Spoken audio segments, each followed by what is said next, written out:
So EA's latest football game is getting terrible reviews from just about everyone because it fucking sucks. Those who are still playing, enjoying the game are hopeful a big September title update. And there won't be. There won't be a fucking update because they have no reason to do it. They just add shit to the store. You are paying yearly for a live service game that could just be a roster update. That's it. Yeah. That's the only thing that changes. Nothing else in this game is ever different. Madden is not good. It's the same shit, and stop buying it. Because when you stop buying it, the NFL also has no incentive to get rid of this contract with EA to make EA do something better. And when people actually talk to Roger Goodell, hey, Mr. Goodell, what do you think about EA's handling on the Madden franchise? And he says, I think EA is doing a fantastic job. I look forward to continue working with them. He doesn't give a fuck. He doesn't care at all. Cut and paste, cut and paste, cut and paste. Same shit every fucking year. Stop buying fucking Madden. Stop it!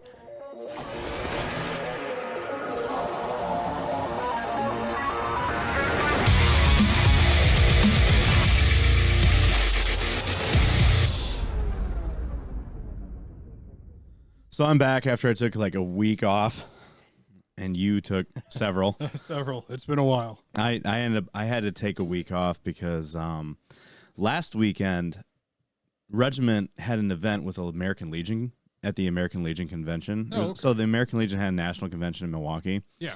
And Regiment and the Regiment sponsor, or PC sponsor for Regiment, BR Paradox, had a booth there.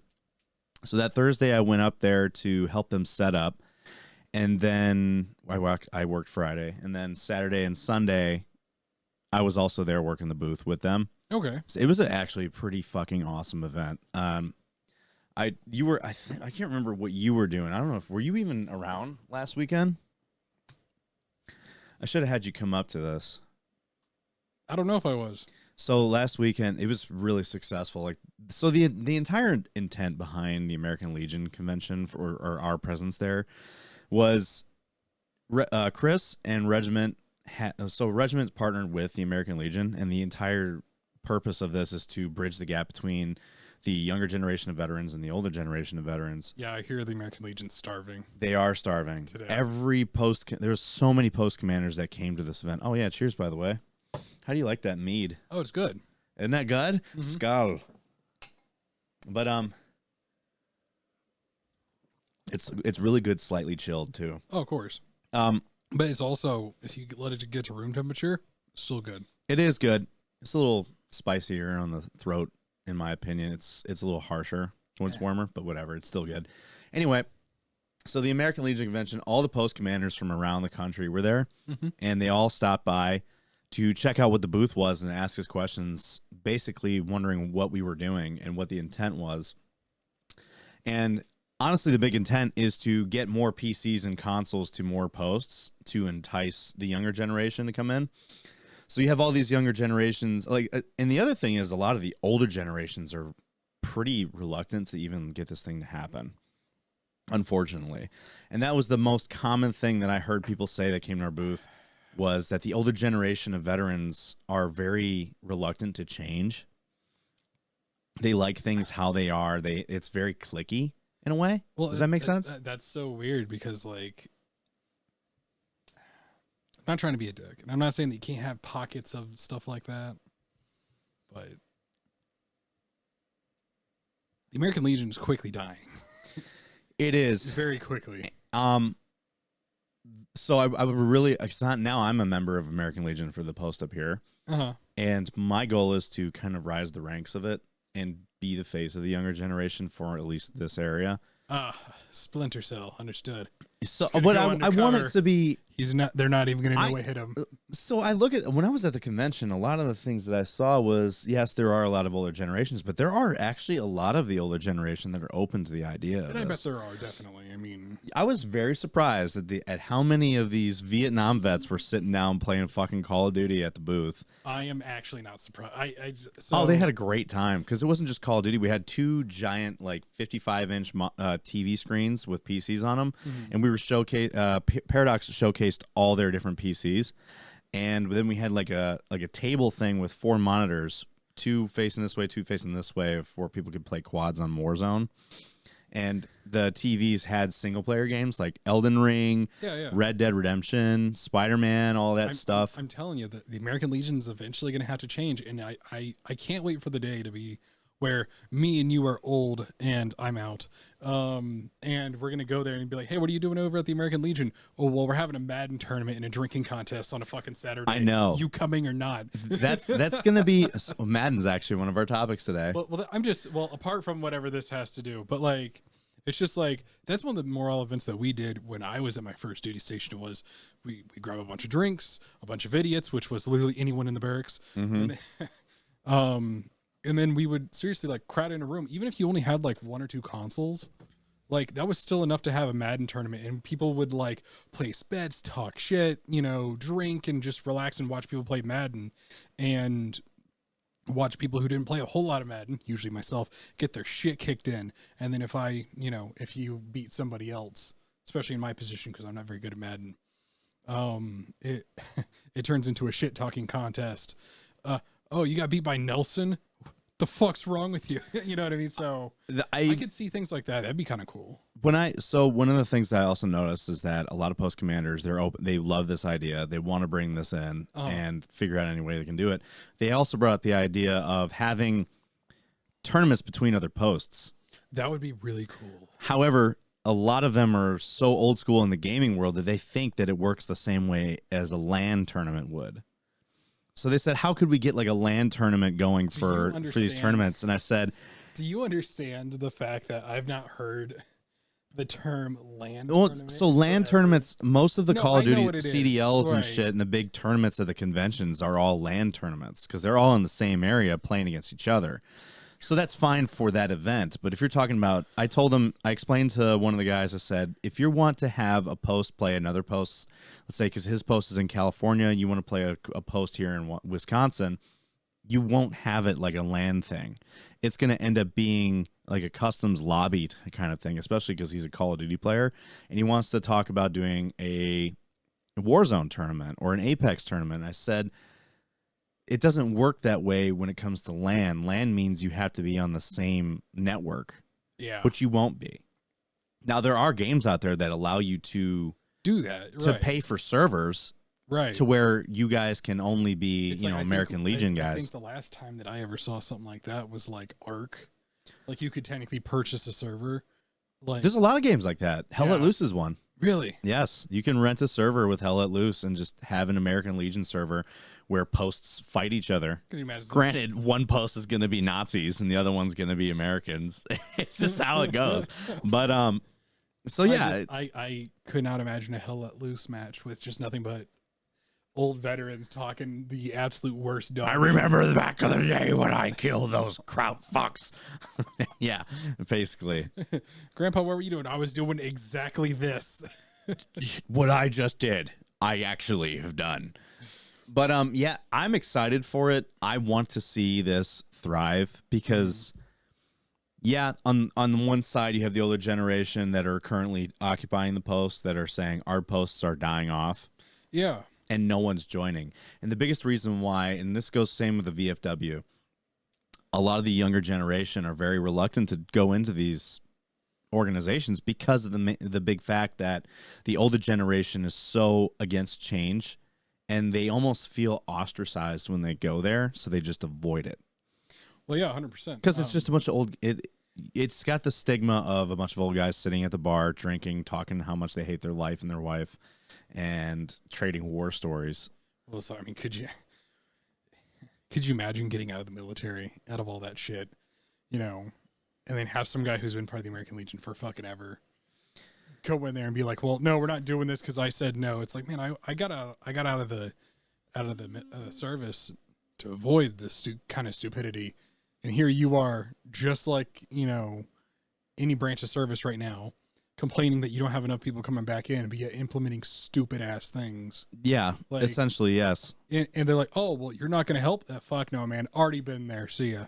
Like, I blame the time of when that happened, because if you look at the era when Vietnam vets and Korean vets and hell, even the Gulf War vets, it was a different like viewpoint of veterans during that time Oh, definitely. versus how it is for our generation, where we are more savvy of becoming more acclimated to civilian culture, but also understanding certain things like mental health, being there for each other. Well, I think at this point as well too, we also have varying levels of support. I mean, That's what I was getting at. I'm not gonna lie. Back in the day, like especially like Vietnam, They had no like, support.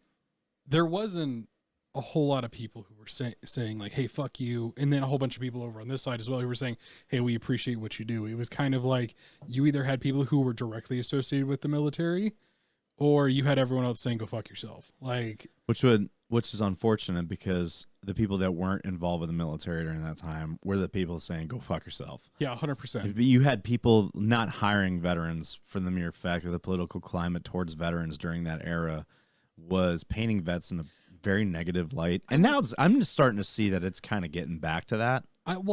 So I doubt it as much as that, because I also think that Not at that level, obviously. No. I don't think that people are going to get that bad again for some time, and the reason why is because a lot of people are pretty aware that we don't make those decisions.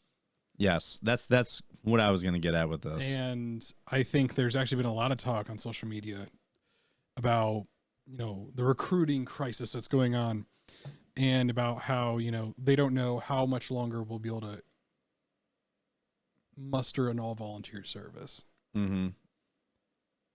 And so You mean with retention numbers being at an all-time low? and recruiting And recruiting being at an all-time so they low? did that to them. Excuse me, they did that to themselves 100%. Congress did that to themselves 100%. Yeah. Are you okay? You seem really slow right now. I'm tired. I'm still tired. Do you want coffee? No, I don't. It's Do you want an energy drink? No. I've got some G Fuel, bro. It's a G Fuel. No, I'm all right. It's just, and part of that too is just I was like, what can I actually say without getting in trouble?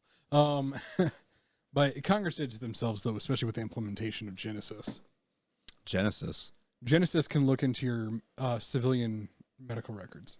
Oh, really? Yeah, I thought those were pretty much. I do mean, not- if it, I can do not understand. agree with it in the slightest. I can understand if they're looking for specific things, such as, is this person a diagnosed psychopath? That's different though, because let's say you have someone who's has mental health issues. They come and see me. No, I'm talking about prior to their service. Yeah. Or wait, are you saying Genesis is when they're in? They can look at their civilian records? No, when they're coming in, Genesis can just look. It's not even specifics. Like, hey, this kid came in. He's been having some issues here. We are asking him to sign a release of information, which, you're an adult. You can do that. And then the whatever doctor's office will send the records to us. We'll look at it and be like, hey, you do have a prior diagnosis of whatever it is. And then we can take action from there. This reminds me of But Genesis, there is no line to get in anymore. You know what I mean? Like, it just looks in your records. And I don't agree with it. Not in the slightest. This reminds me of there was a kid in regiment who was currently going through some struggle of being homeless. Mm-hmm. And he was registered for college. He was going to Louisiana State University, going down to LSU, going to Baton Rouge, but his semester didn't start until, I think his semester is actually starting now. But this was at the end of the spring semester going into summer. So he obviously didn't have a summer semester. He only had a fall. Okay. So he was working as a pizza delivery guy. He wasn't staying at his house. He wasn't staying with his family anymore. He got kicked out of the Navy. And I actually had this looked into because I'm like, maybe this guy is just feeding me bullshit, because what he explained to me was when he was in, he was kind of going through a little bit of a mental health thing because he was Navy Reserve, but he was on active orders. Okay. And I don't know what prompted mental health to look into this, but they looked into his civilian records. Okay. And found that he was actually a victim of Munchausen by proxy when he was about 10 or 11 years old and was separated from his biological mother when he was a teenager. Okay. And he ended up joining the Navy. He had no issues, no incidents, made it through boot camp and everything. Everything was going well. Something came up and somebody looked into his civilian records and saw that, and then they separated him. So they would have had to ask him to do a release of information. And they didn't do that. They would have had to. I asked him about it, and he said they didn't make me. I asked him. I extensively asked him this. This was he'd been separated for about a year at this point, and he was wondering. He's like, "Hey, is there anything I can do?" Like, I tried going somewhere. He tried to go to the VA to try to get some VA assistance to find himself a place, and so he's not sleeping in his car anymore. Yeah. And they told him he doesn't qualify because he wasn't in long enough. Because they separated him a year and a half in, and he had to be in for at least 2. I doubt that. I would fight that all the way. I told him to. You technically reach veteran status. Well, here's the other fucked up. So here's the other fucked up thing. They didn't submit his separation paperwork. So he was still considered in the Navy, and that was several months ago. When I was trying to find him something, trying to see what he's entitled to, I haven't gotten a hold of the VSO, and they looked into his records and said this person is still registered as being in the Navy, even though he was separated. He said, I've got my DD-214, I've got paperwork and everything in my hand right now, but admin-wise, they fucked him. They didn't submit any of it. So that's a case that guy needs to fight every bit of what they're telling him. He has been. I've been checking up on him. Nothing in that process, because I kind of know how a lot of those go. Well, he could be entitled to back pay too. Oh, definitely. Well, because if he's still he's still an admin. He's in, and they're not paying him. Administratively still part of the Navy. They owe him money. They owe him a fuck ton of money. On top of that, they kicked him out. They didn't submit all the paperwork to do the separation at its full extent. Yeah, they screwed him over with benefits. It's just a whole shit show.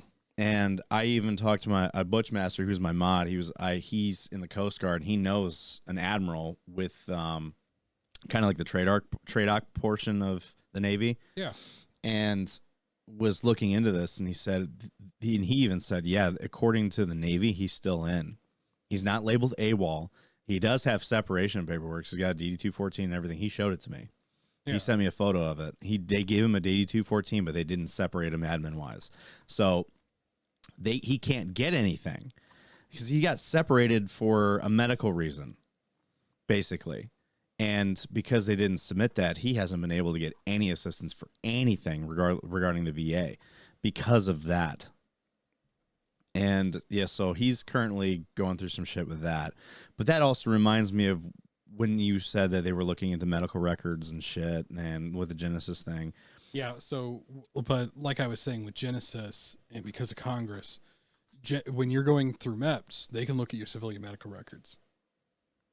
Could they always do that? They always said they could. No, they're lying out their ass. So I knew a guy. they always threaten us. If you're lying, we'll know. No, they don't know shit. They didn't know shit. But it's so bad that, like, I knew a guy who I went to boot camp with. When he was young, he had a seizure disorder. And did he know? No, he didn't say anything about it because he hadn't had him in, like, I think it was like over a decade. You know what I mean? And if you join when you're like 18, that's a sizable chunk of time. So his juvenile medical record, essentially, something that your juvenile shit kind of can't get really looked at. Yeah. Well, it was a civilian medical record, so it couldn't have gotten looked at unless he signed a piece of paper saying, hey, I release this information to you. Did he sign that? No. It never came up because they didn't fucking know. Like, he didn't have to fill out anything about it. So what happened to him? He's still in? Yeah, he's still in. Oh, okay. I don't know where the fuck he is now, but, like, yeah, he's still in. Like, there was no moral to that story. You used to be able to do shit like that. Now you can't. Now they can just look at it. Yeah, and that's recent, and that started fucking a bunch of people over. I've had to separate, like, not me personally, because I don't make that call, but, like, we've had to separate a ton of people based on their civilian medical records who would have been totally fine going through. And the thing is, are they separating people on things that could easily be wavered? So there are some things, because I know you can get wavered for shit. Some of them, but, like, there are some things that are like they don't put waivers in for. And so there's some things from, like, back in the day that, like, are fucking people over. Or some medical conditions that, because you technically have this, even though it may not be, you know, either real, like maybe a false diagnosis, or it's at such a mild level that it's not going to impact you. But because if it's in that category, you're still gone. So dumb. So fucking dumb. Like, when I'm working with my Ship 5 recruits, who are the people who are getting separated, I'm having to work with so many people who are like, yeah, I was told to join, told to lie about it. I was totally fine. I didn't report any grievances or problems. I just got called into an office one day and they said, hey, pack your shit up. You're going home. Because they looked into his medical record. He's like, I was told they weren't able to do that. But because fuck Congress, just randomly decided to pass that shit. And now here we are with a fucking problem with even getting people in or keeping. And there was a problem beforehand too. It wasn't like this. Oh, it's just now a problem. Like there was a problem beforehand too. Like when I was in, I remember. I will never forget when they were they were giving dudes pink slips, kicking them out for like dumb shit. Like it's so fucking stupid, and it's insane because they keep talking about like, well, there's not enough people who are in shape enough to do it. I was like, then take the shit out of our food. Like, actually regulate our food. Like, take all the disgusting shit out of there. Like, you are doing stuff to our food. This shit wasn't around before. Like, I remember when I was a kid, there wasn't that many fat people. No, there wasn't. And it's not because we're acting differently. Like, oh my God, you know. Have you noticed? Have you eaten chicken recently? Not specifically. So Alicia and I have noticed that every time we've even gone through several different brands of chicken. And each one of it has a very strange texture to it. Almost like it's crunchy. And it texture-wise tastes like it's not cooked all the way, even though it is. But the texture is like very like... It tastes almost cartilage-like. You know what I mean? Yeah. And apparently the reason why is because these chickens that they're doing are being genetically pumped with shit to make them mature faster. Well, I mean, yeah, it just depends. So it depends on like what you mean, because like a lot of people will say, well, I don't want a GMO. I was like, listen here, motherfucker. Everything is GMO. Do you even know what GMO means? I mean, look at crops. Genetically modified. If I take a wild wheat plant and I breed it with another wild wheat plant that have slightly bigger like fruiting bodies, right? The food that we would eat, right? So me mating those two plants specifically is a GMO effect. Mm-hmm. I was like, so when you say non-GMO, one, you're lying. Like I think they think GMO means chemicals. Yeah, right. And that's fine. And I understand that like not a lot of people necessarily know, but it's like GMOs are not bad themselves, right? Like breeding two plants that produce the biggest fruit is not a bad thing. You know what I mean? Like, ooh, no. Like, I mean, look at corn. Corn's GMO, so it could grow and it can grow faster, bigger corn. Essentially, what they did was they just modified it to where it could grow easier. Yeah. And produce more crop from it. Yeah, 100%. And doesn't really necessarily require crop rotation, even though you really should still do it. One of the biggest things I was listening to a guy, his name is Sad Guru on Rogan, and he was talking about soil and essentially was saying that nutrients in soil, because of the way we do our farming, our soil is fucked. If it not been for GMO, we wouldn't be able to grow shit. But the problem is we're kind of at this point now where GMO, with the supply chain shortages and stuff, GMO is becoming harder and harder to do, to the point where farmers are going to have to eventually rely on just growing it normally. Wow. And the soil is not in a condition to do so. One of the biggest things that he said when it comes to corn, or any kind of crop, but corn, for example. Right. One of the things that we do when we harvest corn is that we also get rid of the stalks and all the rest of the shit outside of the corn. Mm-hmm. What we should be doing is leaving it in the soil for it to decay into the soil and replenish the nutrients back to the soil. Oh, yeah. But instead, we just harvest all of it and clean up all the stalks and everything from the field after we've taken the corn. Well, here's the thing, though. One, that could easily be fixed. Two, not exactly. He did explain, because this guy is really smart about crops and shit. What I mean is just that, is it really that hard? Because if this becomes a real problem, people are suddenly going to be really good at solving things because it's what human beings do. One, it's really easy. Like you tell me you can't make a fucking tractor that'll But it takes time. That's the other thing about it. You're totally right. Like it does take time to get the nutrients back in the soil. That part I get. But also, too, you're telling me we know what the soil needs.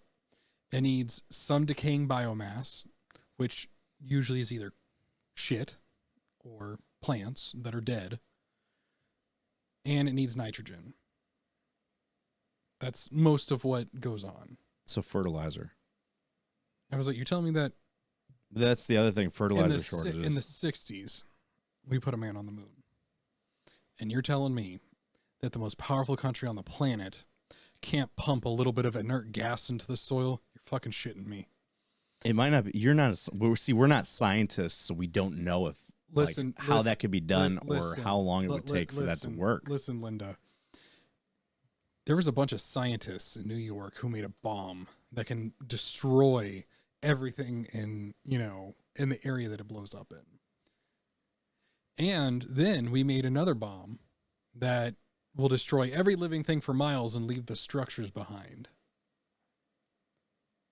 Not too worried about it. Like, I'm not saying it's not a problem that we won't have to work to fix it, but like at the same time too, I mean, it's one of those things where it's like the reason why they're not doing it is because there's not a need to do it right now. Will that eventually one day kill us? Probably. Oh yeah. Oh yeah. Oh yeah. We're gonna die. No, we're gonna die because that. But we're like, gonna die. but We're like gonna die when so it comes to fast. so many of the other issues going on, it's just like I said, it would be fixed if you just take away a lot of the fucking disgusting bullshit that they put in our food.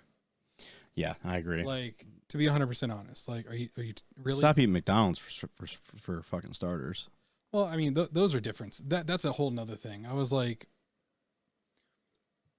your stomach shouldn't even be able to handle McDonald's very well. Yeah, my diarrhea agrees with that. Yeah, 100%. Same. Every time every time I do eat McDonald's, which is very rarely, I have to be starving to get McDonald's. Like, it has to be late at night. I'm hungry. I have nothing at home to cook right now. Now I have some things that I know sometimes me and Keisha are like, hey, I'm kind of craving fries. We'll stop by somewhere and we'll pick that up. Like maybe like we'll get McDonald's or like Wendy's fries. But like that's all I like Wendy's fries and my Frosties. That's like all you get, and you're not original. Congratulations. I think it's good, and people think it's nuts. I think it's more trouble than it's worth because I like Frosties when they're like actually cold, when they're not soupy. Like, don't get me wrong, when you get to the end of a Frosty, that's fine. But I like the fact that the Frosty's actually cold.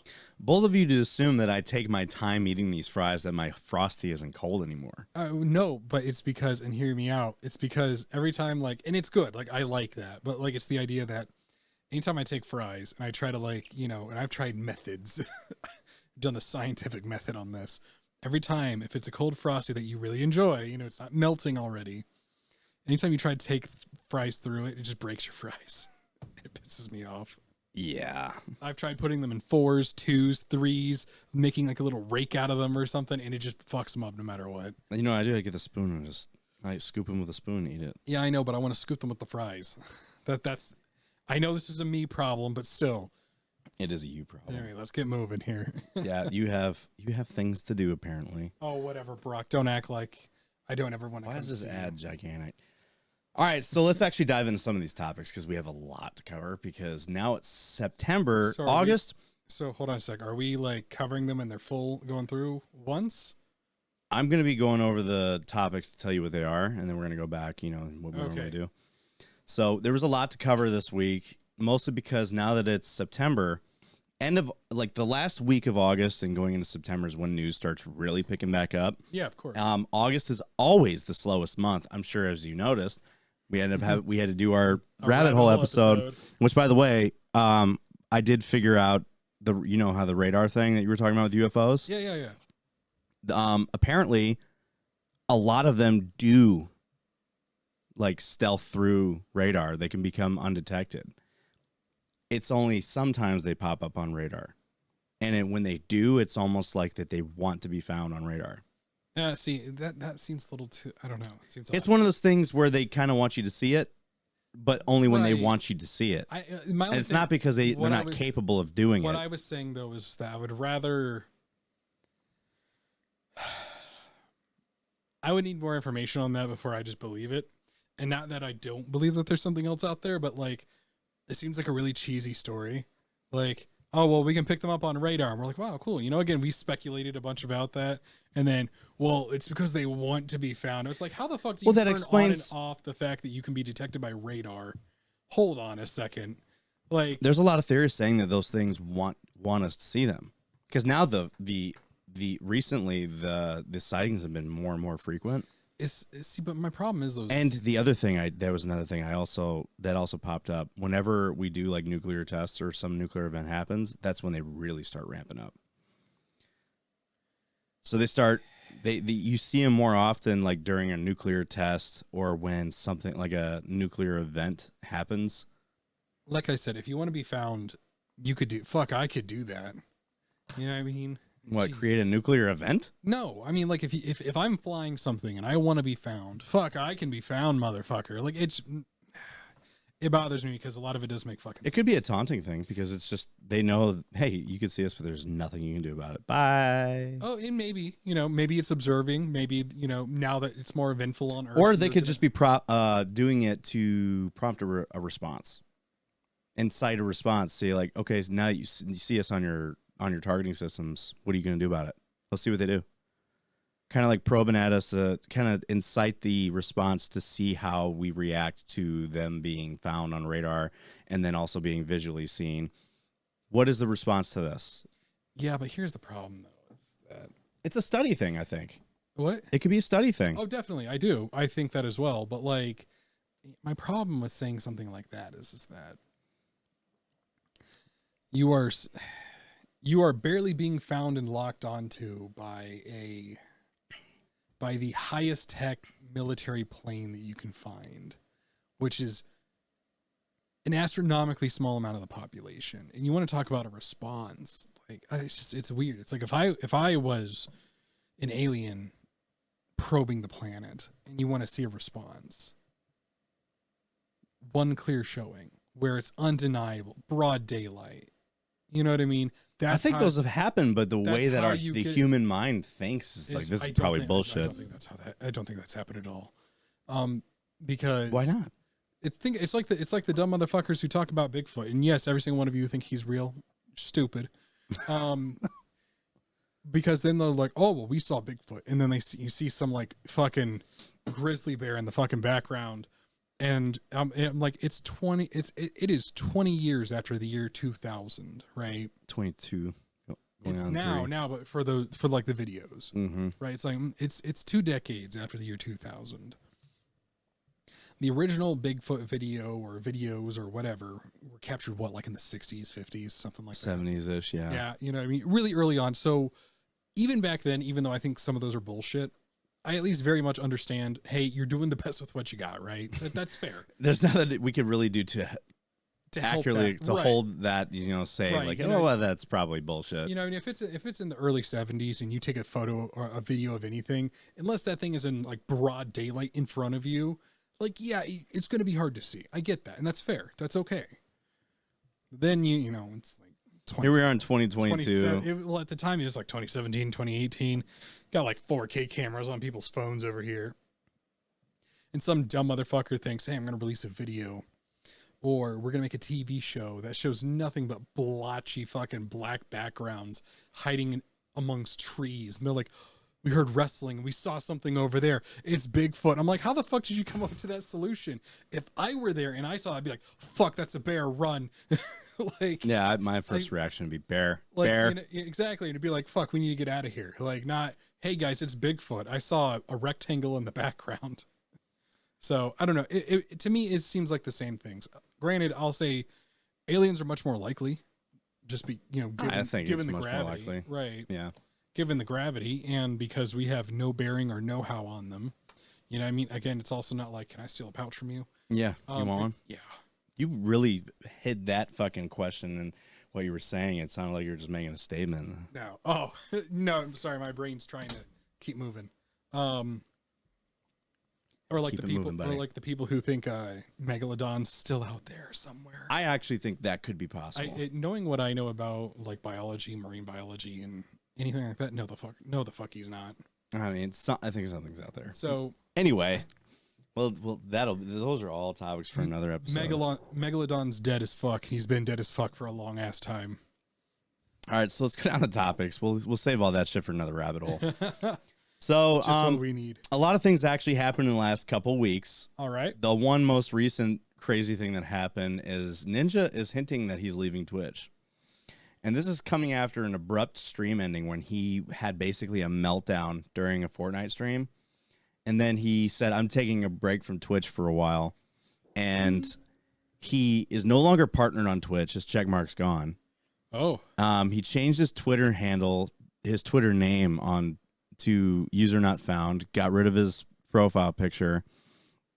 And there's a lot of rumors circling around saying that he's going to YouTube. Huh. So yeah, that's a thing, which I'm actually starting to notice. FaZe Swag, who is like the most prominent member of the FaZe guys, you know, the douchey guys that we looked at. Oh yeah, the total douchebags. He signed officially to YouTube too. Really? He left Twitch. So a lot of big creators have been leaving Twitch for YouTube, which has me questioning what the fuck's going on at Twitch. Well, one of our topics that we're talking about kind of highlights a lot of issues with Twitch right now. Okay. And we'll get to that at the end. We've also talked a bit about some of the problems that Twitch has had in the past. Yes. And one of this is actually going to be a one too. Fantastic. So there's a lot of drama. You ever heard of 100 Thieves?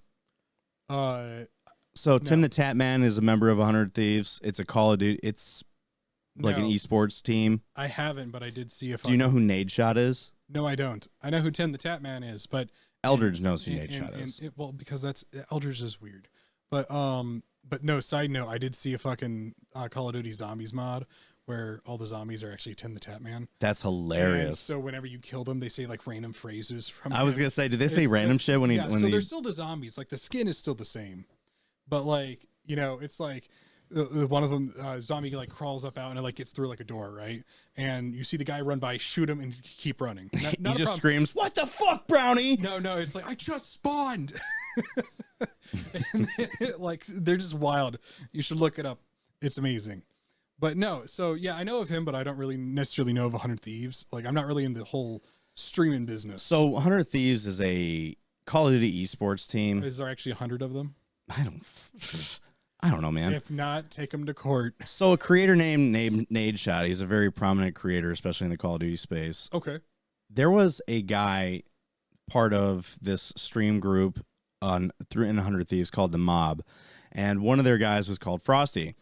Frosty and the Mob essentially got removed from 100 Thieves for underperforming, and he came out and said that Nade Shot was underpaying them, putting them in... He required them to all live 15 minutes from his house, which, by the way, was in the most expensive part of LA, and saying that they weren't getting paid enough. Well, Nade Shot ended up responding. There's a lot of drama going on here because Nade Shot responded saying that they just weren't doing their jobs. They weren't streaming much, making content much. They were ordering food all the time. They're saying it's hard because Frosty was coming out saying it's hard for, you know, to do anything when you are wondering when your next meal is going to be. And there was a photo that he had, and people called him out on it, saying like, you have DoorDash shit all over the place in this fucking house, and you're complaining. And the guy was making $60,000 just to stream and play Call of Duty, and that was him, just him. There was 4 of them living in this house together, each making that much money. So don't get me like.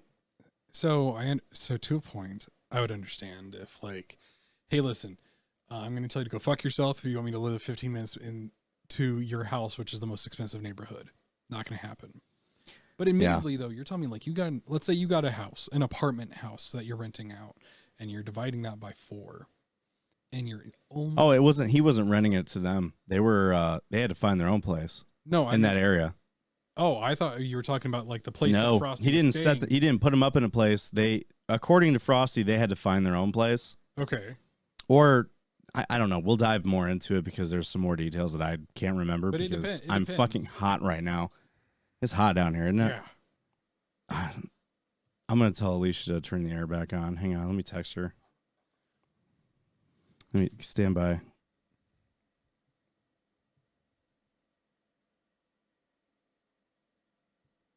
Hang on. Sorry, guys.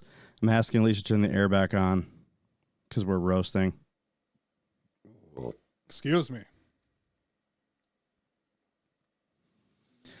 So we're gonna dive more into the whole accusations with 100 Thieves and Nade Shot and Frosty and shit. Do you remember the Resident Evil series on Netflix? I try not to. It got canceled. Good. Yes. After one season, Netflix decided to cancel this abomination. So was it because it wasn't performing well? That and the criticism was very low. So how Netflix actually determines on its cancellation for series? Right, I know they tend to do a season. Do you know they try to see how they gauge how many people are watching it? You know how they gauge it? No. How many new subscribers that show brings to the platform.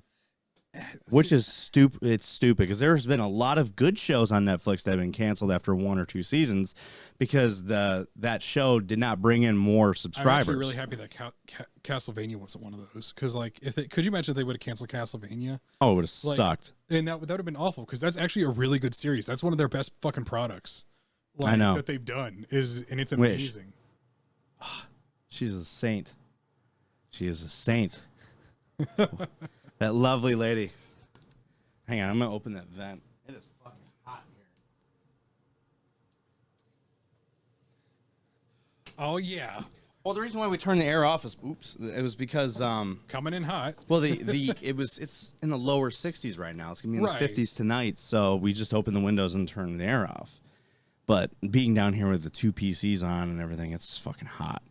But anyway, you were saying. But yeah, I mean, could you imagine if like Castlevania got canceled because of that? That would have sucked. Like that would have fucking sucked because that's actually one of their series that are very well done. It'd be like if they canceled Stranger Things after 1 season because they didn't get new subscribers. But their model of determining this, I will say this: Netflix's method of determining whether to keep a series or cancel it after a season, based on how many people it brings in for new subscribers is stupid. Yeah. Because people are jumping ship from Netflix left and right because of their shitty business models that they're doing. Mm-hmm. And the new ad tier fucking shit that they're introducing. But yes, so we're going to actually discuss more in detail why Netflix canceled this show, because I'm sure there's a little bit more. Apart from it just sucks. Also, by the way, everyone and their fucking mother, the Rings of Power, run that shit into the ground.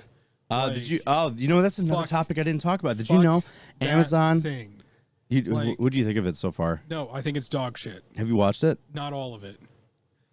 Here's my issue with it. Don't change what Tolkien wrote. It's one thing if, like, you don't go as in depth for some subjects, because I do understand Tolkien wrote a lot of material. So you want to know why they changed some of it? Why?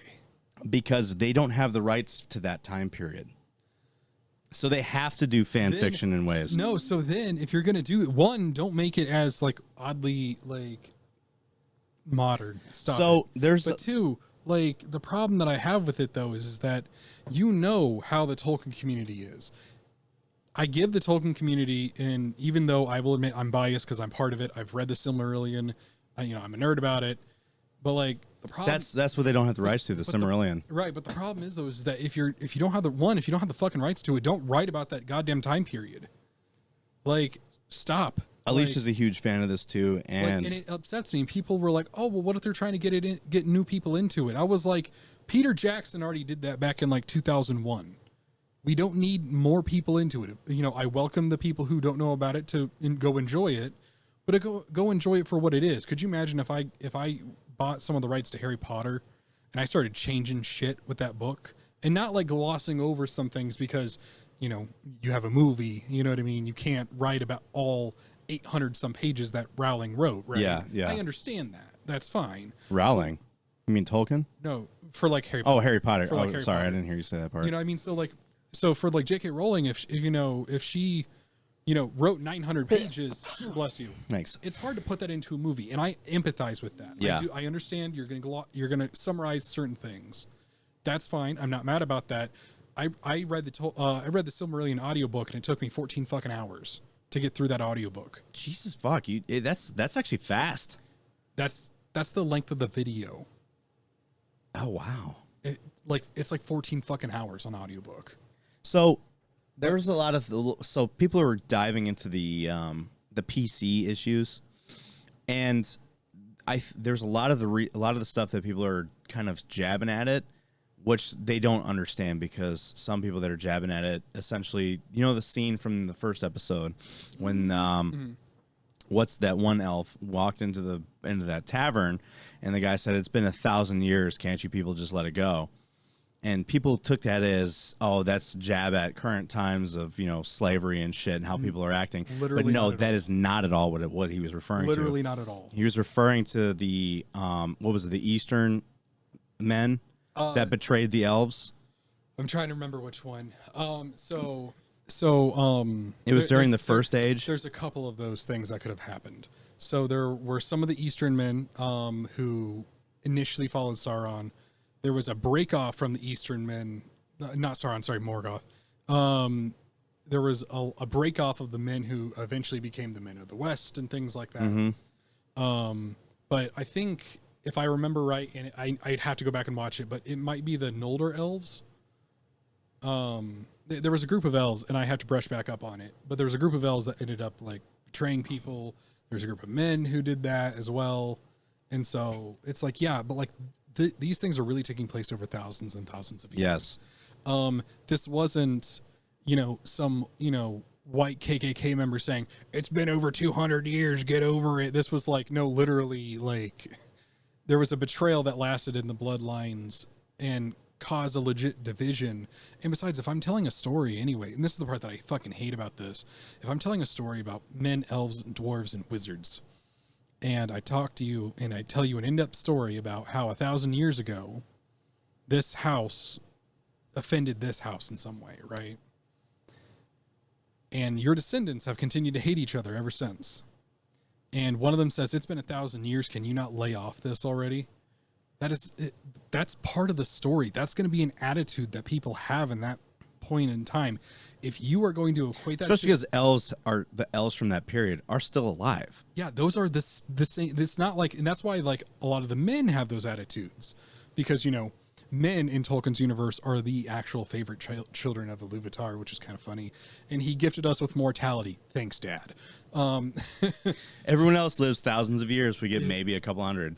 Well, no. So men actually lived the lifespans that we would live today, like into your 80s, some of them 90s. didn't though, because you look at Aragorn. He was a man. Well, because he was Numenorian, and those guys lived to be 100. They were years. mixed. The Numenorian families were mixed with elves, which is why they lived for a long time, a couple hundred years. Which is why Aragorn, being he's in his 80s. He's in his 80s in Lord of the Rings, and everyone around him's like, because they don't really know of Numenorians at that time, because Numenor sank into the ocean.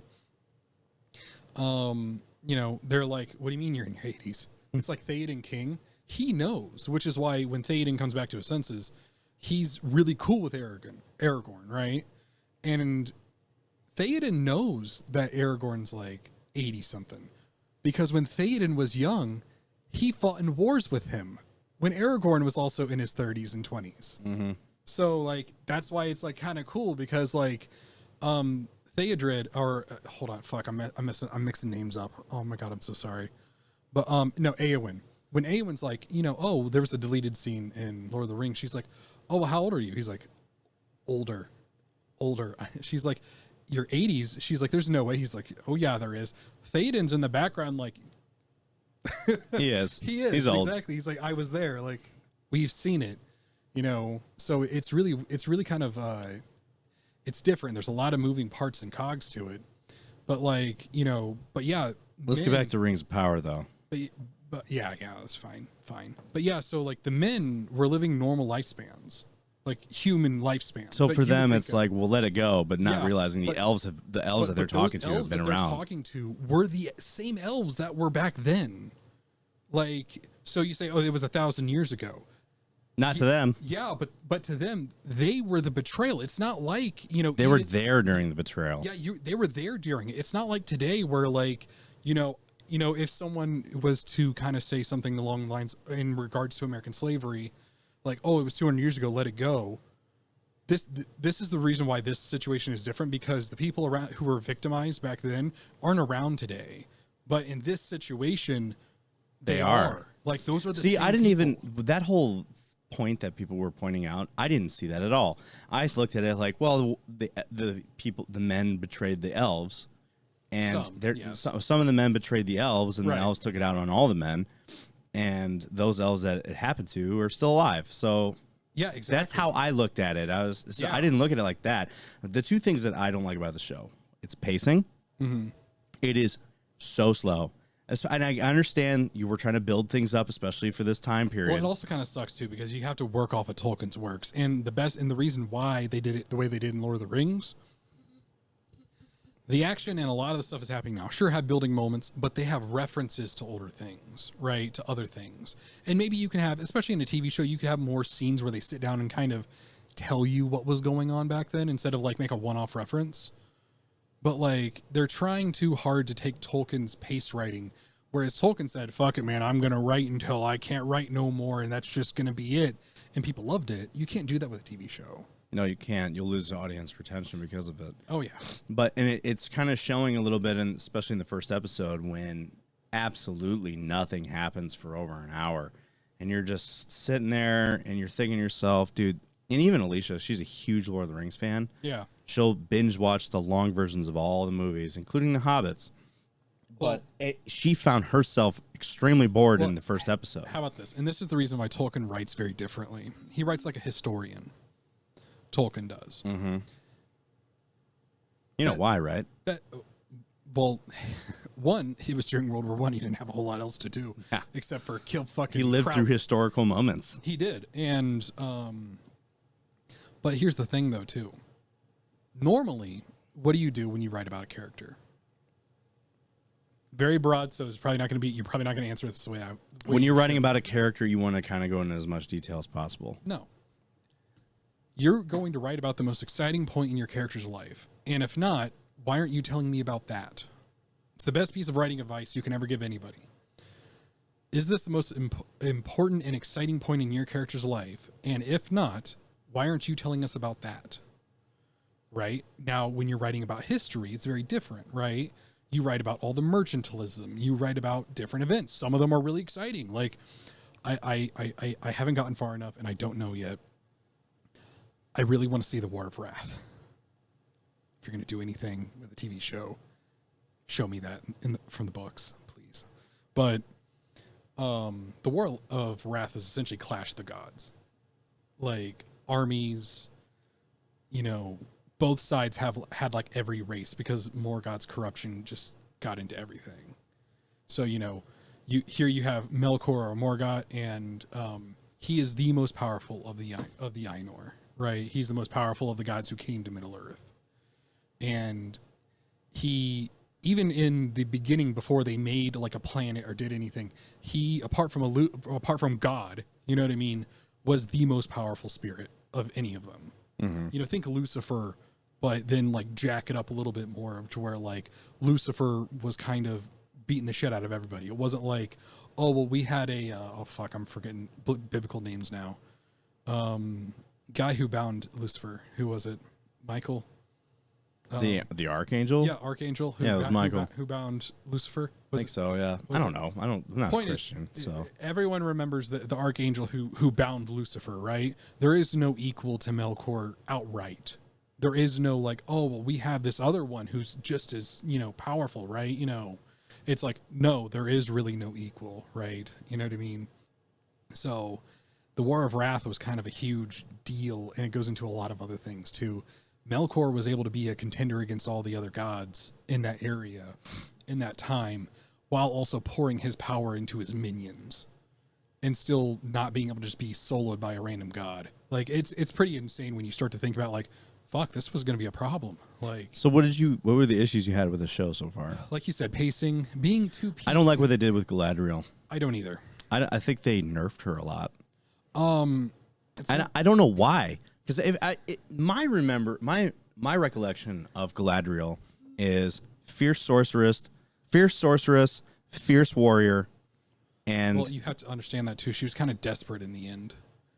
At the end of Lord of the Rings. So I'm talking about before, right? So we're talking about her during this time period, right, the Second Age. What I'm talking about is she was kind of desperate in Lord of the Rings because you have to understand she can't go home. She already committed a sin, and they won't take her. Was this the sin? Her just ditching the boat? Well, so the betrayal, her being she was part of a betrayal in one of the families, and she is making a penance essentially, in Lord of the Rings. And at the end, because Sauron was defeated, she was part of helping with that. She showed that she really wanted to go back, and paid the price for it. Cool. Mm-hmm. You're allowed back. Whereas, like, if Sauron wins, you can't go. It's not like the elves where, like, all right, see you guys, we're going to go to the Undying Lands. It's like, nah, bitch, you're stuck. You know what I mean? And so, I don't know. I'm just not a fan problem. of what they're doing with her so far. I'm not either. I don't like you said, I didn't like a lot of the PC stuff. I didn't like a lot of the pacing. I don't like how none of the women dwarves have no beards. Wait, what? The women dwarves Don't have beards? No. Really? Even the dwarven queen has no beard. Yeah, I didn't get to that. She has part. no dwarven features except for her size. That's weird.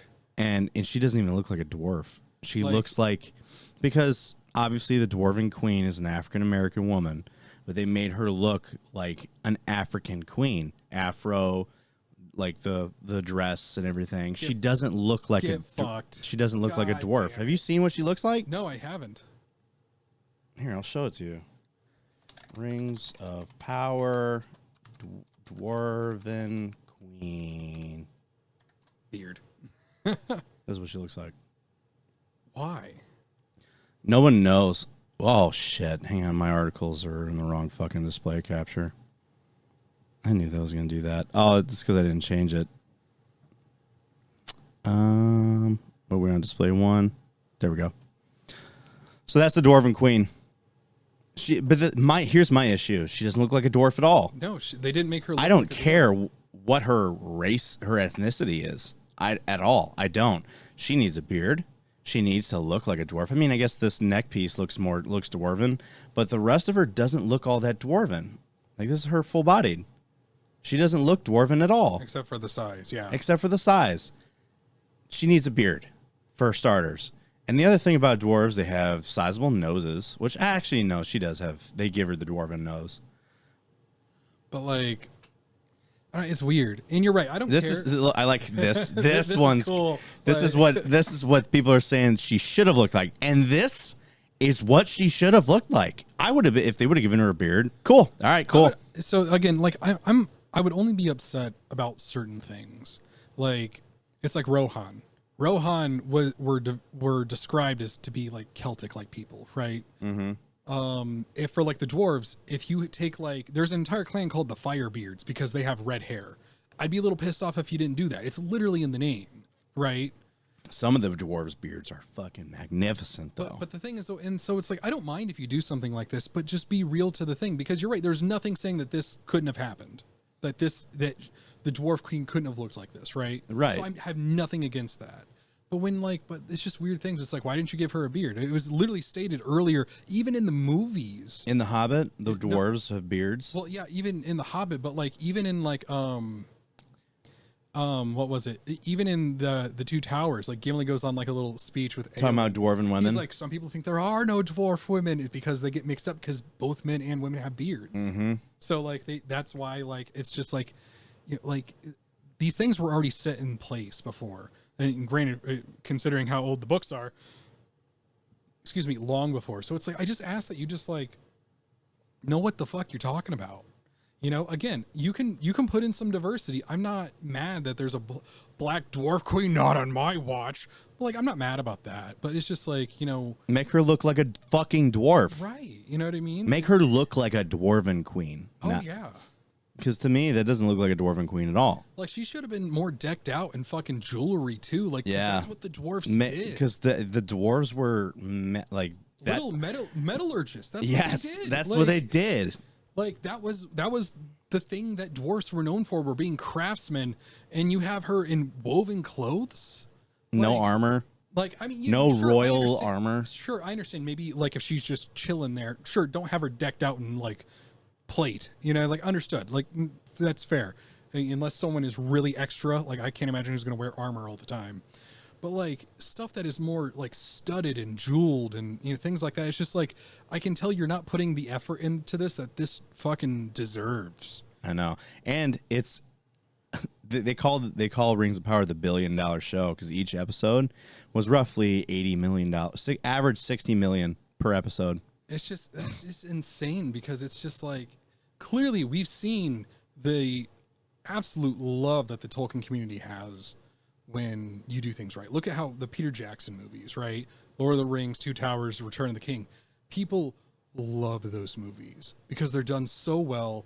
They reference and do a good job being the best that they can as representations of the books. Mm-hmm. Right? Sure, the books are massive, so you can't go into everything, but they really try their damnedest, and people love that. Yeah. This here looks like you're pushing like different agendas or like you're doing other like trying to put other things into this, and that's not what people want. No, it's not. Like anyway, before we go on more tangents, we do have more topics to discuss. Keep me moving. Let's go. So we're also going to talk about Madden 23. So Madden 23 is another copy paste bullshit that Madden likes to do every single fucking year. It's the same thing that FIFA does. It's the same thing that this is actually worse. Really? It's like straight copy paste of assets, and every year they hail it saying this is going to be their most polished version yet. Ends up not being so. And the 23 is so bad, even NFL pros are fucking shitting on it. Nice. So we'll dive into that because I need to talk about this. People stop buying Madden, and I understand you like football simulation, but at this point you were paying $70 for a roster update. Since it's come out so often, it's not like you still can't enjoy it. This isn't like an old game where you're like, oh, it's coming out, so I'm going to support this because I haven't played this in forever. You literally have them. Anyway, continue. So Sony is increasing the price of the PS5 in every country except for the United States. So USA, and they're blaming the economic environment for it. So everyone, and to top this off, Microsoft and Nintendo have both stated that they will have no intentions of increasing the price of their consoles. And Sony doing this would mark the first time that a game console would increase in price at least 2 years after its launch. I just don't know why. They're saying that, you know, the way that the economy is right now and the recession, that they need to increase the prices because they said their supply cannot meet recession. What do you mean? Their supply cannot meet the demand. I wonder why, scalpers. Well, it's not even just scalpers. Stop making the PS4. That too.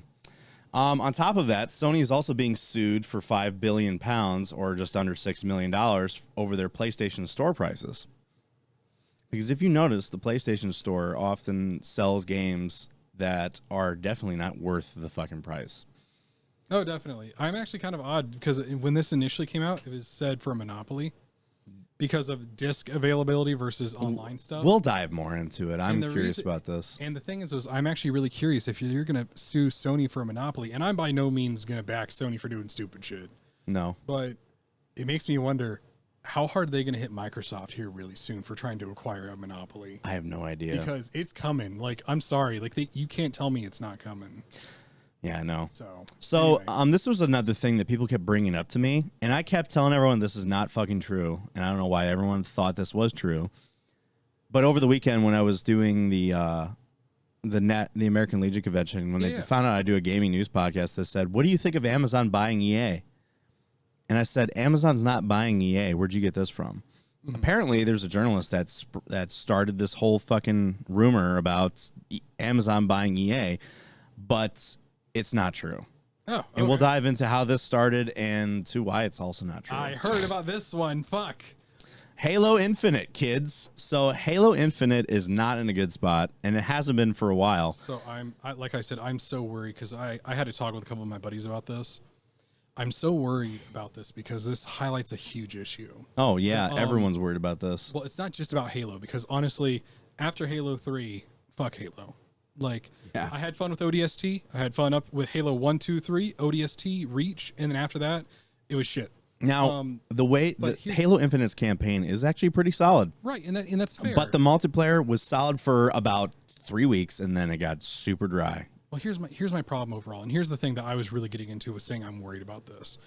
One, I think Halo Infinite's already dead. I just do. Oh, it's super dead.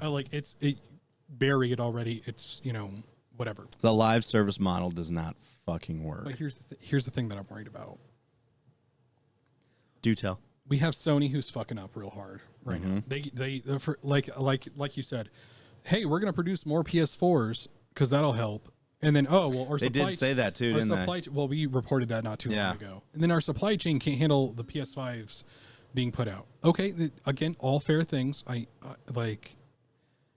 understand you're doing something stupid. And then we have Xbox over here, who, with all that money, talent, and legitimately good things that Xbox has going for them. Like I said, I'm really not a PlayStation fanboy here. Now, PlayStation's what I started on, but like, as you can see in my past, like I've gone to Xbox before. Like, I'm not afraid to. I'm not either. But here's my issue, is that we have a giant in Xbox who, like, I still stand by what I said, probably needs to be taken legal action against them because they are legitimately creating a monopoly. And they can't put a co-op campaign in this. Yeah, so You're telling me that what he's referencing, guys, because I didn't get to say it, is that 343 announced that they are canceling the development of the co-op camp. Well, so it's split screen co-op. I still don't care. And they're also delaying the next season And even seasonal event. And even like online co-op campaign, as from what I had heard, I don't know if that's true yet or not, is right now not on the table. No, it's not. So I'm sitting here and I'm like, so you guys are telling me that you Well, cannot... they're also doing this to focus more on the live service stuff. I don't care. I'm saying this is their reason for doing it. Gotcha. I was like, because the problem is now we have a giant over here who cannot do basic game building. Like, I'm really worried about video games as a whole because there's only a few companies I know how to do it anymore. I know. And they're also not AAA game publishers either that are doing they're AAA development studios. Well, I think there's only one AAA development studio, and that was From Software. Yeah.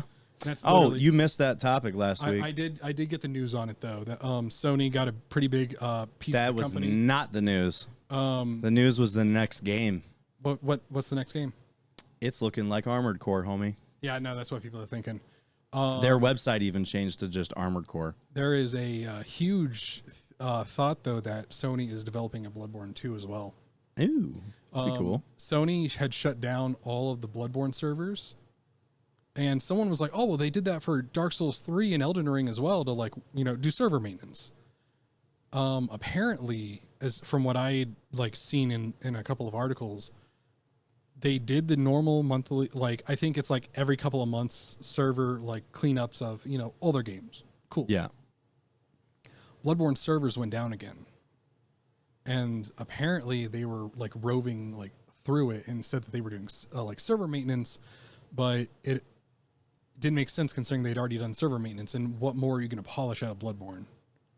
Well, someone was mentioning that Sony has another exclusive with From Software, and for a long time, and we knew this back even before Bloodborne being their only one, right? Well, we knew this before even Demon Souls came out. So the news came out about that after Demon Souls was announced as a PS5 exclusive, that they have, and the reason why we knew it wasn't Demon Souls was because the way it was worded.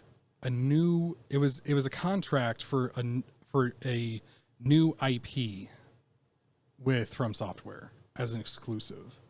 That's not quote what it is, but it wasn't just talking about we have another exclusive game with From Software. It was new IP. Well, what only IP would be considered a new IP? Because I understand remaking Demon Souls, while a big boon for the PS5, Bloodborne 2 would be a new IP. Would be a new IP, exactly. So it's well, what is it? And with all those things culminating the way they were, unless they're making Armored Core, and as far as what I've heard is that Armored Core isn't going to be PS5 exclusive. They're talking about, and considering it also wouldn't be a new one, considering you're remaking. But there was more into that whole thing that we talked about on the last episode I did, was there was some play testing being done on a new From Software game, which included 3D verticality, mechanized stuff. Oh yeah, customization to walkers, to mech. It was all mech shit. I'm excited to see it because don't get me wrong, I like the From Software thing. I'm a huge Dark Souls fanboy, have been since the first game. Really excited about it, but I'm excited to see an Armored Core series because From Software wasn't really on the map when they were making. They have talked about revamping a current. They said they were talking about bringing back an old franchise of theirs. And Armored Core seems like the most likely. It does, because there was even a mistake that happened that they said it was a glitch, but when you tried going to From Software's website, it took you straight to Armored Core. Oh, So there was a lot of speculation behind that, but a lot of the other reports coming out are saying their next game is going to be an Armored Core game. oh, definitely. Well, they're also working on multiple other games. Yes, I know. So they're working on a lot. And there's still 2 more games that they haven't announced yet that they're working on. One was Elden Ring. There's 2 more unannounced. So that could easily be Armored Core and Bloodborne 2. Well, here's the thing, though. With Sony owning, like, I think it's a 30% share in the company, and Sony having good relations with From Software, Sony wants to do a second Bloodborne game. I'm sure they do. And if you have a contract for another new IP, if Sony wants it to happen, why would From Software say no to that? You know what I mean? Like, No, they wouldn't. Exactly. So it's like, I'm hopeful. Yeah. Hopeful. All right, so our final topic today is a fun one. Twitch streamer gets banned for 7 days after getting fucked on stream. Yeah. Only 7 days, and as of today, she was unbanned from Twitch. So she got straight fucking railed on stream, and because it was like you see her camera and she's getting fucked, and then the camera could see the reflection in the window. Yeah, it was off of a reflection. Yeah. And they could see her boyfriend behind her just pounding away, and she only got a 7-day ban for this. That's insane. And she's now currently unbanned.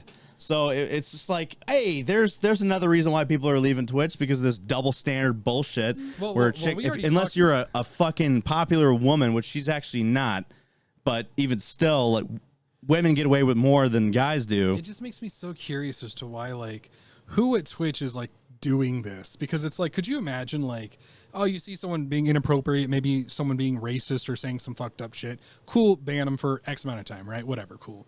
And then you see this chick getting like, is it just like the people up there being fucking creepers? Like, so this, yeah, essentially, I don't know, because I really don't know. Like, and I'm so lost. This gives me, this is just such a problem, because I know that there are a lot of people that are saying there's a lot of hate towards the women content creator because of shit like this. There's this big thing going around where dudes are saying women get away with more, but then you have shit like this that reinforces the fucking point. Women do get away with more on like Twitch. You said, it's like, how do we, like, when, like the one that like spread her fucking pussy lips and ass cheeks like wide open, like, and she only got a 3-day ban. Yeah. And then it's like, so don't get me wrong, if you were to treat the women like you treat the men in terms of like actual bans and normal shit the way you're supposed to do it, there wouldn't be that stigma of, oh, well, people are hating on the women. It's like, people wouldn't be if you didn't allow this shit to happen. Like, it's a double fix. standard. This double standard is setting a bad precedent, because I know a lot of good female content creators that don't do shit like this. And they're very, conservative in the way that they do things. They're very, modest. This is a term I should have said. Right. They're very modest in their content creation. They don't rely on their looks and shit. Conservative in the proper context. Yes, so they don't rely on their looks and sexuality and stuff to get the views and stuff. They just like to have good vibes and play. And then you have majority of the women on this platform that do shit like this, and they get away with it all the fucking time. You need to have like legitimate standards on how, and they don't. No, I mean, like, on how you're going to market things. It's like, don't get me wrong. If personally, like, to be honest, like, you need to understand that, like, hey, if a chick is going to sit there with her fucking tits half out, as long as she's not just actually flashing people. Amaranth. Right. I was like, if you're legitimately going to advertise yourself with your fucking tits, that's fine, but you need to draw the line somewhere, and that's okay. Like, again, if that's how you're going to do it, that's how you're going to do it. But like, right. Yes. If that's how you're going to do it, that's how you're going to do it. But then don't also allow this. Don't allow this, but also don't shit on guys that do something similar. Oh, true. Like, I mean, if a guy's gonna, do it by using his looks or sexuality to get out there and get a bunch of people to follow him, that shouldn't be considered any less of a form as something like this. I've seen someone on Twitch get permanently banned from the platform because someone was at their door. It was like a DoorDash delivery, and they stepped away from their stream for a couple of minutes to get the food, and their toddler popped up on the camera and started talking to the microphone. And they said because they had a child unattended because you need like a parent present when you have a kid on Twitch, because it was an underage person being alone on the stream, and they permanently banned this person because of it. And it was so stupid. And then this chick gets fucked in the ass on stream. But you need like legitimate, so for something like that, I understand not just having kids up there doing stupid shit, because that's kind of weird. But like, you're telling me that you have a stream of a dude who's up there legitimately just streaming, just having a good time, steps away to the door. You know what's going on if you watch this. And yes, Trying to find the X. I'm trying to get rid of the fucking ad. I'll just deal with it. But it wasn't there before. How about this? Let's refresh it. Now it's gone. But you know, if you watch the thing though, that's legitimate though, because like it's like, where is he supposed to keep his kid? Like, you made it worse. I made it so much worse. All right. But it's like you're telling me though that like, you know, if you're a parent, where the fuck else are you supposed to have your kid? The kids stay out back.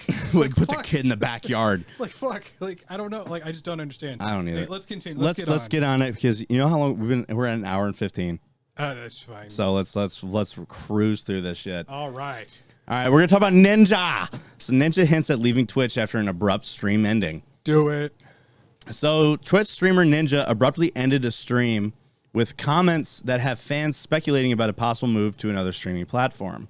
Which one could that be? YouTube's. In a recent stream on Twitch, Fortnite streamer Ninja quickly ends his broadcast after a couple hours and leaves with a vague comment about when and where he'll be getting back online. As a result, fans have started speculating on whether or not Ninja might be joining the list of streamers making the move to Twitch from Twitch to YouTube recently.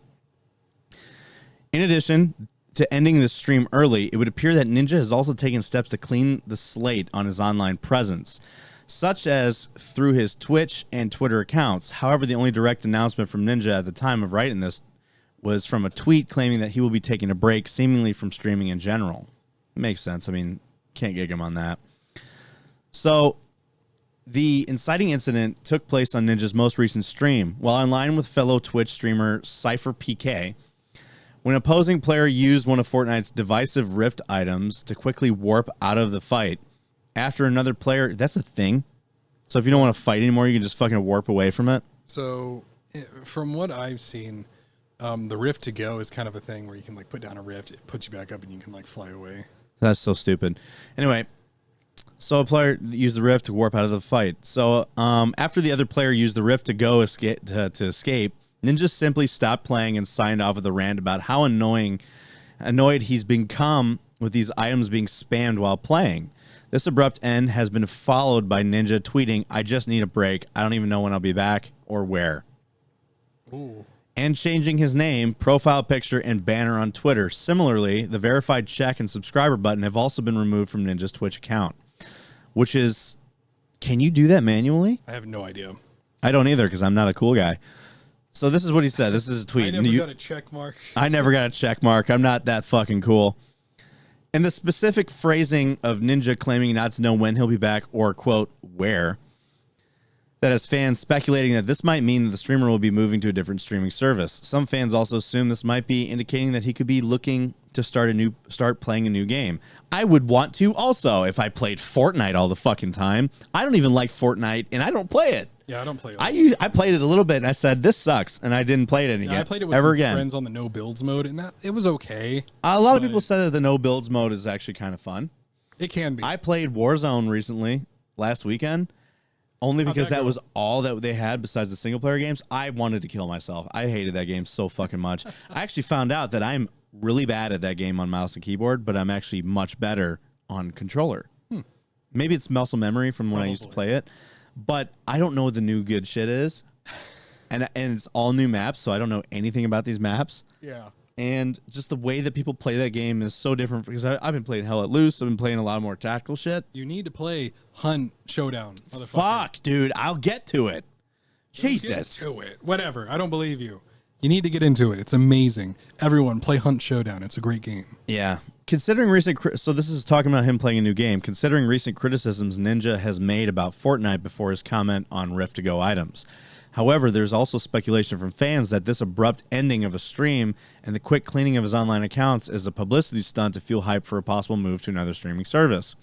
Or, you know, maybe the guy is just fucking tired and needs a break. That could be. I mean, we got to think, though, too, like, have you guys ever had those points where, like, you played a lot of games because you haven't had either a whole lot to do or you've been using it as, like, an outlet, and then you just have those days where, like, you're like, fuck, you know, I'm just... I used to have that a lot with Call of Duty. I wanted to stream more.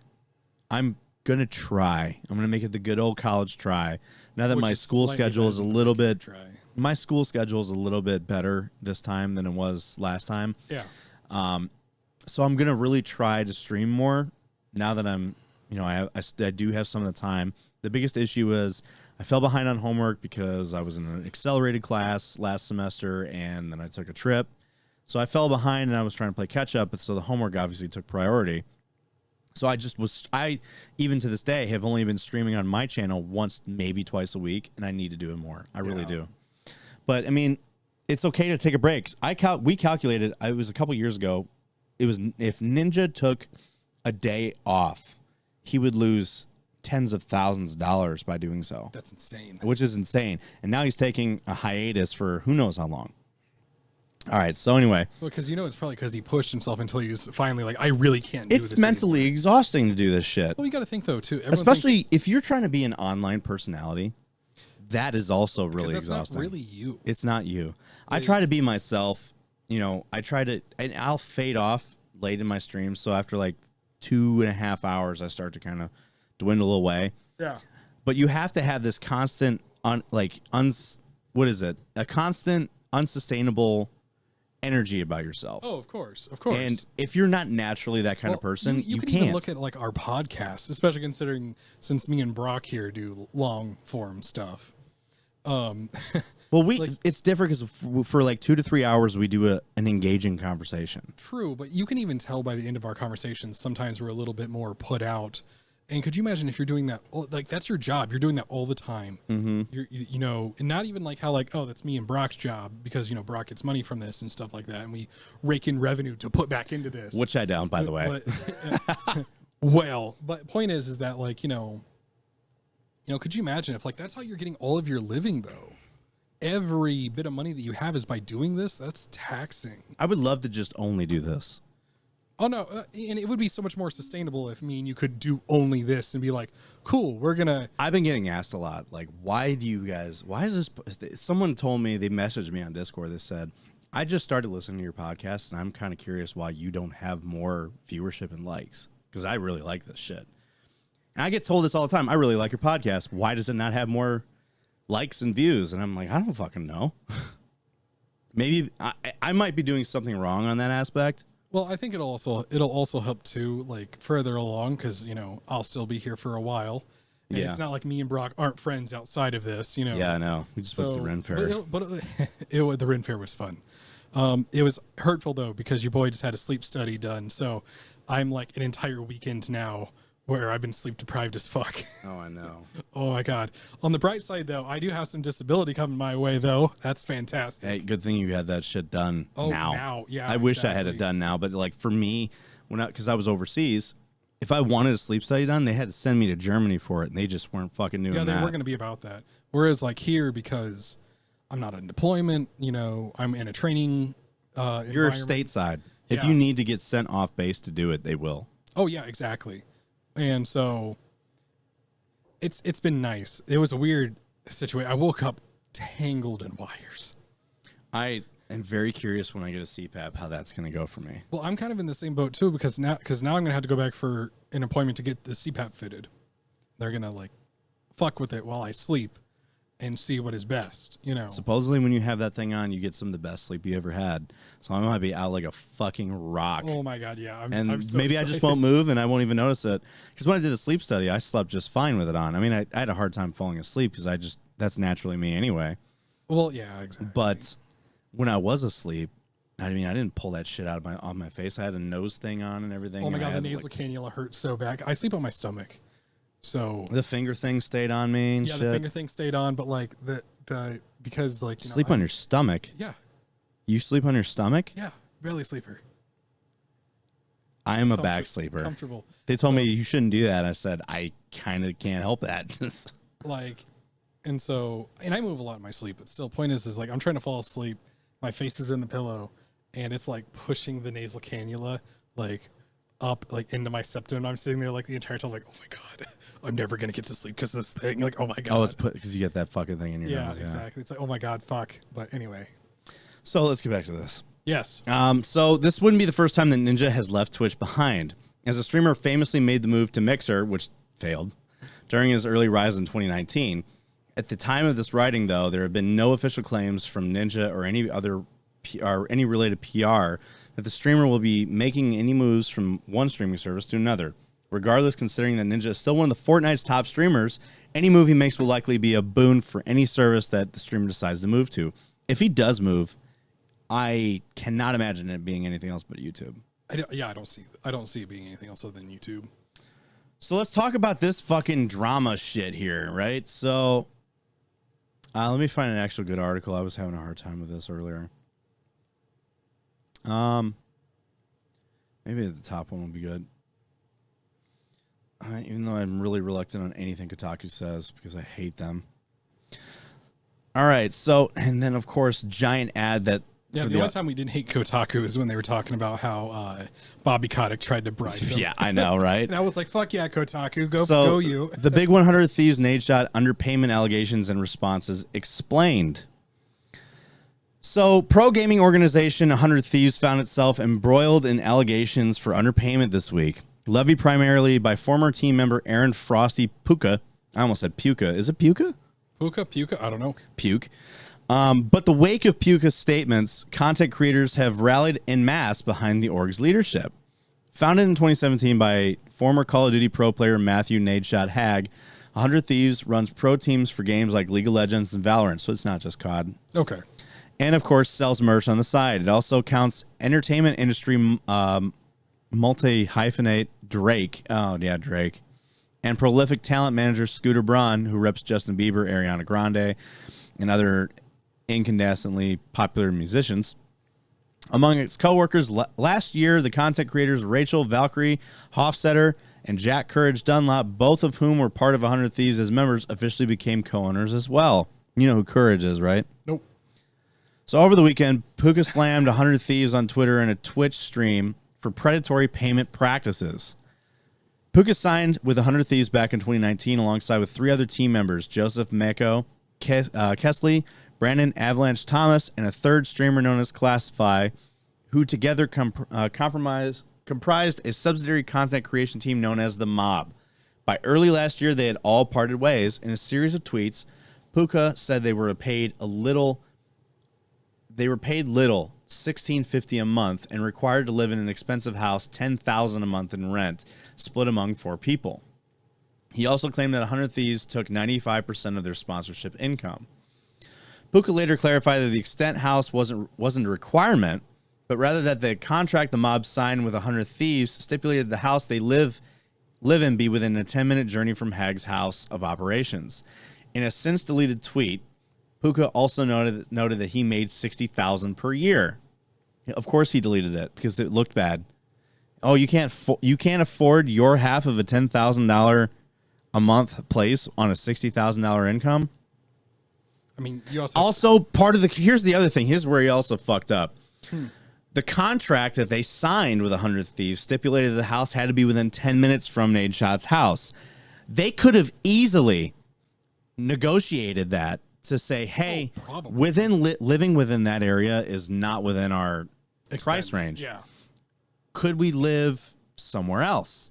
Mm-hmm. I'm sure if Nadeshot really wanted them and believed in them to be good content creators, he would have worked with them. Oh, more than likely. I think a lot of this is what it's seeming to me is that he got into a situation, which fine, you know, and he was like, well, fuck, this is really expensive. I'm not able to put money away like I want to, you know, whatever. You know what I mean? And he was like, well, fuck, I'm mad about it. And it's like, yeah, but, you know, did you not think about the whole, you know, price that it would have to be, you know, living 10 minutes where this dude is?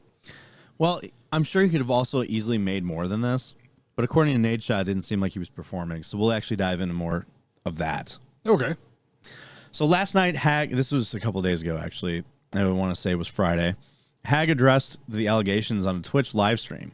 On the matter of revenue sharing, Hag said the 100 Thieves contract stipulated the organization would receive 85%, not the 95% that Frosty mentioned, from any deals inked.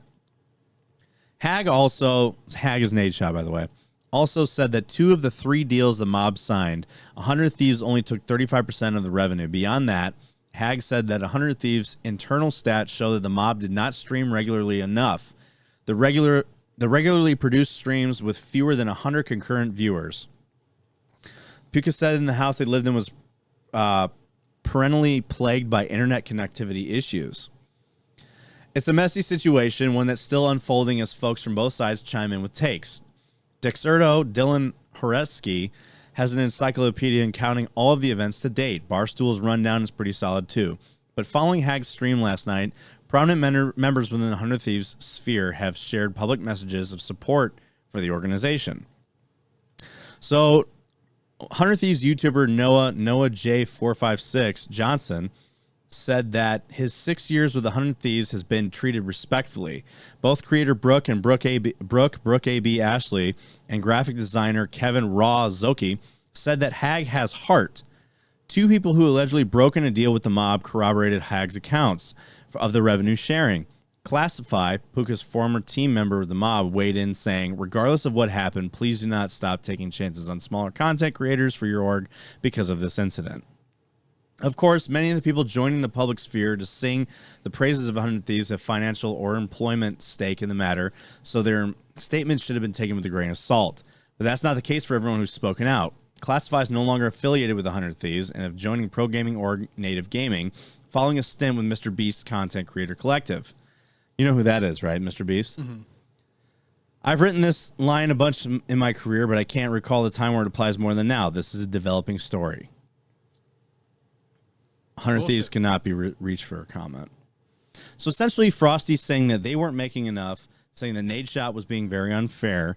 Nadeshot came back saying that the mob, the guys that were living in this house, were both underperforming because they weren't streaming, and then, of course, they blamed connection issues. But if it were me, if my job was to be a content creator, I would fucking be like, I would bring that up like that all the time. Yeah, I'd be like, hey, get me some fiber or some shit. There would have been some fucking... Here's the thing, though, especially if you're really wanting to do this, and let's say they're really not doing it. Say, hey, I have 3 months, 6 months, however long of reporting to you that I've said that this is a problem and is affecting us, and you're going to say I'm underperforming. Why didn't you help fix this?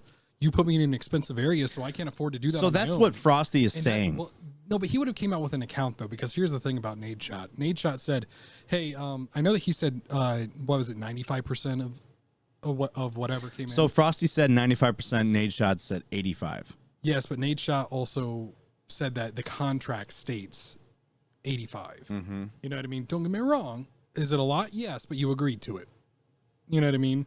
Like, you signed the contract. Your fault for not negotiating better. Exactly. And still, so when Nadeshot is coming up here saying, hey, he can say what he wants, but our contract has said this, I'm more inclined to believe him, because he's coming up with legitimate, factual arguments. There is no, oh, well, this and this happened. Again, it'd be one thing if, Frosty came up and said, hey, I have 5 months worth of reports that I've told you that we're having connectivity issues, and I cannot afford to fix this on my own, and you're going to make me live here.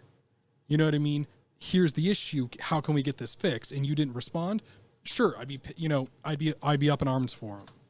But the other thing that he said, that Frosty said, was like they were getting paid so little and they were having to pay so much for their rent that no one should have to live at a time where they have to wonder where their next meal is going to come from. Right. And he shared, there was a photo because he was going through it on stream, and it was like a photo of their living conditions, and there was Grubhub and DoorDash shit everywhere. And people were saying, if budget was so tight for you guys, why were you DoorDashing all the time?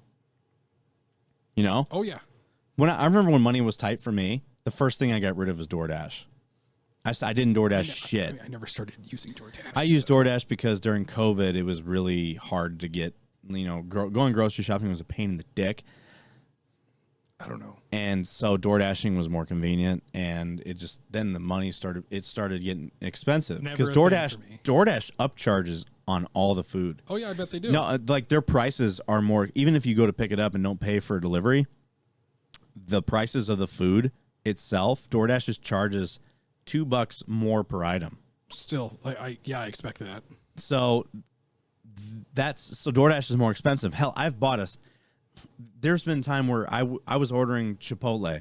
I was ordering a burrito bowl from Chipotle. One burrito bowl from Chipotle was $30-something with the upcharges, the fees, and everything, and that was picking it up. I was gonna pick it up.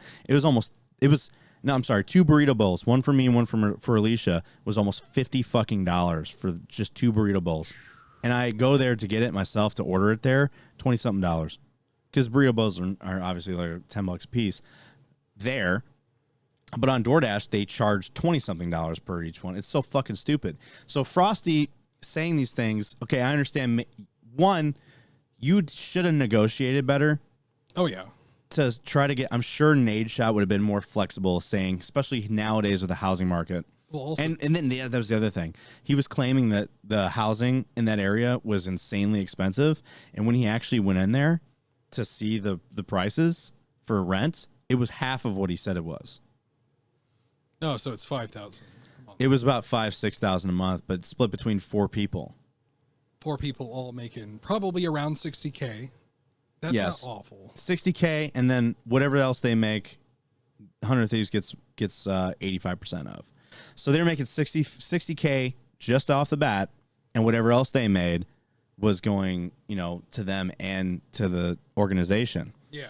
So with that salary, if everyone was looking at him and said, "This is half of what you said it was going to be. You guys could have afforded this." Yeah. And you guys could have actually made more money eventually. Yep. But they didn't. So it's just, to me, my opinion, it sounded like this dude is just he's Like just I said, bitching for reasons of just bitching. Oh yeah, well, because it's like if you really were wronged, you would come to battle with a list of shit. Like, hey, here are all my grievances. What do you have to say about it? You know what I mean? So, nah. Anyway, So we're going to talk about Resident Evil and that fucking horrible show, Canceled. dude. God, this show was so bad. Did you watch it? No. Did you watch it? no. I watched it, and I hated every second of it. I really did not like it. One, Lance Reddick, I will say this, the guy that played, who did he fucking play? Why did I forget that character's name? Talking about Whisker? Wesker. Yeah. Lance Reddick played at Wesker. So one, Yeah, people were kind of confused as to why Wesker got changed to a black man. so I personally, yeah, that was one thing. I'm like, Wesker is a blonde-haired dude and a white guy. But if Yeah. you wanted to race swap him, honestly, Lance Reddick is a really good choice for that. No, and he is, but it still bothers me. But did you see what the evil Wesker looked like? No. He looked like Blade. He looked like Blade. Excellent. But yeah, no, it's just, I guess it's one of those things that still kind of bothers me. Like, I know some people are like, oh, but diversity. I was like, listen, man, like, it's not cool to be changing black people into white people. It's not cool to race I swap spelled evil people. wrong. This is what Wesker looked like. I wish I was lying. So that was evil Wesker. This is what Wesker looked like throughout most of the series. But this version of Wesker was this. Like, this just bothers me because we have so much canon is like, go back to the old picture of saying like, this is what, Albert Wesker looks like. Yeah, that's Always what looks like this. Albert Wesker looks like this. And it bothers me that they're just like, hey, so we're just going to switch this up because we literally fucking decided to. Inclusivity reasons. Yeah. I'm like, I'm sorry. Yes, that bothers me because if you notice, whenever they tend to do shit like this, It doesn't go well. it doesn't go well. Like, it never works out. No one's ever been like, yeah, this is better because of this. Like, it's just not. Like, I don't know. It's so that was one thing that everyone was like, what the fuck is Blade doing in Resident Evil? So that was one reason. The other reason get this shit. All right, so there's another character in the show called Billy, right? Let me show you what Billy looks like. So this is Billy. She's a Okay. character in Resident Evil. She's basically the infected sister. You want to know who her whole identity in this show is based off of? Alice. No. Who? Her identity, and guess who her favorite musician? If you looking at her, who do you think her favorite musician is? I just tell me. And her name is Billy. Really? Billie Eilish. Everything about her identity is Billie Eilish, and her name is Billy, and she looks like Billy. Billie Eilish. Am I the only person who doesn't really give a fuck about Billie Eilish? I really don't. No, I mean, I don't care either. But the I thing feel like is, her it was music just sucks. so on the fucking nose. And it's just, the show itself was just really bad. CGI in this show was also really bad. So, the show all around, here, how about this? I want to show you this. Resident Evil show dance scene. Why are you doing this to me? I want you to see it. That's why. I don't want to. Check this out.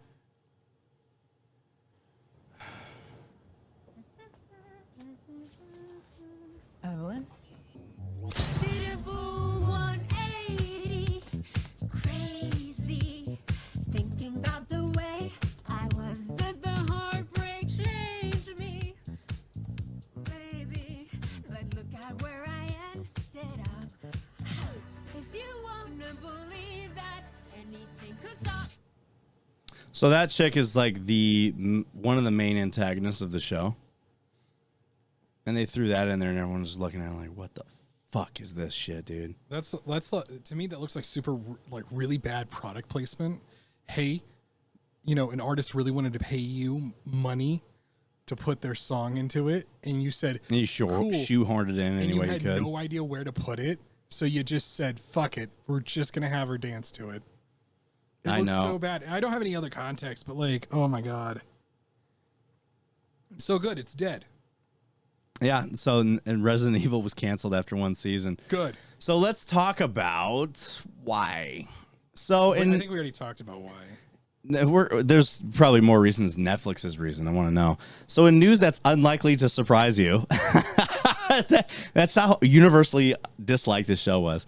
Netflix has canceled its Resident Evil series after just a single season. The show, which stars Ella Balinska and all these people, and I'm so upset that they did this because Lance Reddick is such a good actor, and they set him up for failure with this. Which, by the way, that guy, he's a voice actor in Destiny. Mm-hmm. He plays as Commander Zavala, Oh, okay. and he plays as he mains a Titan in Destiny, and he'll play fucking games and shit. He plays Destiny I actually a lot. Literally just started playing Destiny too. So that voice actor for Zavala, Zavala. Is him. he plays Destiny. He loves that game. He does all the raids and shit. That's fantastic. I know. Like, what better person than the voice actor of the game to play with you? It makes me think of like Henry Cavill. He's like, "Hey, so what are you doing?" "Yeah, I almost missed my audition. I almost playing WoW." I was playing WoW and almost didn't get Superman because of it. He also plays 40K. I want that dude to be my friend, and I want to put him on a guest on this show. Did you know he also plays 40K, Warhammer 40K? Warhammer, yeah, he Yeah. loves Warhammer. And they were asking what it is. He's like, "Yeah, you paint these little armies, and then And people were looking at him like, simulate "What?" battle." And he's like geeking out about it. I know. And everyone's like looking at him like, "What the fuck is?" I wrong know. with It's because Hollywood's a Like, shit show. Like, are and you gonna he's call him a such loser? gem. He's literally Superman. Like, And that's the thing. Like, if you look, I hate how they sexualize him. The women will. it's weird. And he gives that look of very strong discomfort every time it happens. And I feel like Henry Cavill is such an outlier from Hollywood. Oh, he is. But people accept him because he's Henry Cavill and he plays really good roles. He does. He's a good actor. He's a good looking guy. You know who he also kind of reminds me of is not as much because Chris Hemsworth. He reminds me of Chris Hemsworth a lot because Chris Hemsworth is very much into Hollywood. Mm-hmm. But he was actually really pushing. He's like, "Hey man, can we stop having me do a shirtless scene? It's getting weird." And like he's making jokes about it, like stop, like or whatever. It's I'm getting the same vibe off of him and Henry Cavill quite a bit. Yeah, and Henry Cavill. So that's the thing because you can see And at it's his like- core, and it's Henry. like, what are you gonna do? Are you gonna call them losers? Like, dude's literally playing Thor. I know. Are you gonna try to make fun of Thor? Because good luck with that. Same with Like, same with Henry. with You're Superman, gonna like- make fun of Geralt, the Witcher. You're gonna make fun of Superman. Yeah, it's What's like, wrong? Good luck with that. Also, too, the fan base behind both of those two people is like, yeah, go ahead, just stir that shitstorm. Like, And the fan base behind Henry Cavill is he's like, especially the nerd community. We just look at him as he's one of us. yeah, He's just like us. He's just like us. He just plays in movies. He's a good actor. He's a good looking dude, but Right. he's a nerd at heart, It's and that's what we hilarious. love about him. And that's why I'm like, I feel like because he's in Hollywood and his personality doesn't match the Hollywood personality, he doesn't have very many friends within Hollywood. That's my assumption. Probably. I don't know him, obviously. What do you mean? Those people out in Hollywood aren't going to go on a raid with him, so it doesn't matter. I know. That's the thing. He's just, there's a disconnect between him and people of Hollywood where it just seems he seems more genuine than most Hollywood actors are. Well, it's like because he's not afraid to talk about these things and get made fun of for it. Well, also too, I mean, it's also too because it's better because like there are other actors who like try to talk about issues. Mel Gibson's a big sticking point, right? Dude's a piece of shit, right? Mel Gibson's an anti-Semite, really big Christian, which is very strange because he made a movie about Jesus, about Jews, which was actually a really good movie. Passion of the Christ, I know. But like, the point is that like, sure, Mel Gibson he's an anti-Semite, he's a little off, you know, but when he was trying to talk about issues, no one gave a fuck because it's Mel Gibson and he's kind of out there. But it's weird when you think about things like, you know, Henry Cavill saying stuff because he's down to earth. You know what I mean? He's not some eccentric person. So it's like, oh, fuck, people are going to listen to him. I know. Because, like, you know, way back, I think it was, I want to say the 80s and 90s, Mel Gibson was like, yeah, Hollywood's a fucking pedophile ring. And everyone, like, discounted him. Everyone just said, no, you don't know what you're talking about. Because he's nuts. No, it's not. Yeah, he's crazy. You know, Mel Gibson, he's a little weird. He's anti-Semitic. And he wasn't wrong. And then, like, exactly. And he wasn't wrong. I was like, oh, fuck. Like, wait a minute. Do you ever think maybe Hollywood made him an anti-Semite? Maybe. Because a lot of the powerful people in Hollywood are Jewish. Weinstein. You know what I haven't heard? Weinstein, he's Jewish. Is he really? Mm-hmm. Wow. You have, what's his face? I was going to say, I haven't heard of a whole lot of Woody Allen. Really? Woody Allen, he's a really creepy guy, married his fucking stepdaughter who was significantly younger than him. And by the way, his wife, her mother, he was having an affair with he was like having a thing for his stepdaughter, who at the time, when she became of age, he married her, which has you thinking he was doing shit with her when she was underage. Oh, of course. And that's Woody Allen. Huh. Shit. Like, you have all these prolific fucking weirdos. And I'm not saying Jewish people are like this. Obviously not. I think I'm saying, do you think maybe that Mel Gibson's, do you think that Mel Gibson's root of why he's an anti-Semite is because he's been in Hollywood, and a lot of the big names in Hollywood that are also really creepy dudes, because, you know, fucking Hollywood is creepy, happen to be Jewish guys. Maybe. I mean, Epstein's a Jewish guy. I'm not sure. Because I don't know how long he's been an anti-Semite either. I don't know. That's also true. We don't know how long he's been anti-Semitic. Like, was he just anti-Semitic because, or was it like, hey, he went to Hollywood and then, you know? I mean, that's the other thing. I don't know. I've noticed that this is from what I've seen in people when they become racist or anti-Semitic. It starts from their overexposure of slights from a person of that demographic, and then they just categorize everybody in that in that ethnicity or in that religion as those people that, you know, were really shitty people. Yeah. And just think that they're all like that when they're not. That's just like saying that all fucking white people are Klan members when we're not. And just like saying that all African American people are gangbangers, and they're not. You know? And that's so I think that maybe his anti-Semitism comes from his exposure of those guys in fucking Hollywood. Yeah, maybe. So I don't know. This is me guessing. So anyway, let's talk about more Resident Evil shit.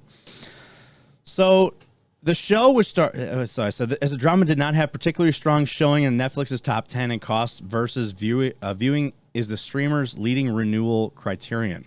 So yeah, like, it's not in the top 10, and cost versus its viewership is the streamer's leading renewal criterion. Netflix has declined to order a second series. On Rotten Tomatoes, the show currently sitting at a 55% for critics and an audience score of 27%. On Metacritic, it's even worse, boasting a critic score of 53 and a user score of 1.5. Jesus. As Victoria summarizes for us, a few weeks back, the reviews were not great, with one commenting saying terrible, followed by more terrible. Just when you lose all hope, it smacks you with even more terrible. We're not short of supply when it comes to video games, TV adaptations, of course, as well as those already released. There are also numerous titles in the pipeline from Fallout, The Last of Us, and Horizon and God of War. There have been even talks of Life is Strange making its way to a live action small screen. Ugh. Why? No one even knows. No one knows. So yeah, Resident Evil sucks. And another topic of things that really fucking suck. Let me take a piss break. Do you want to piss? No, I'm fine. I'm going to piss.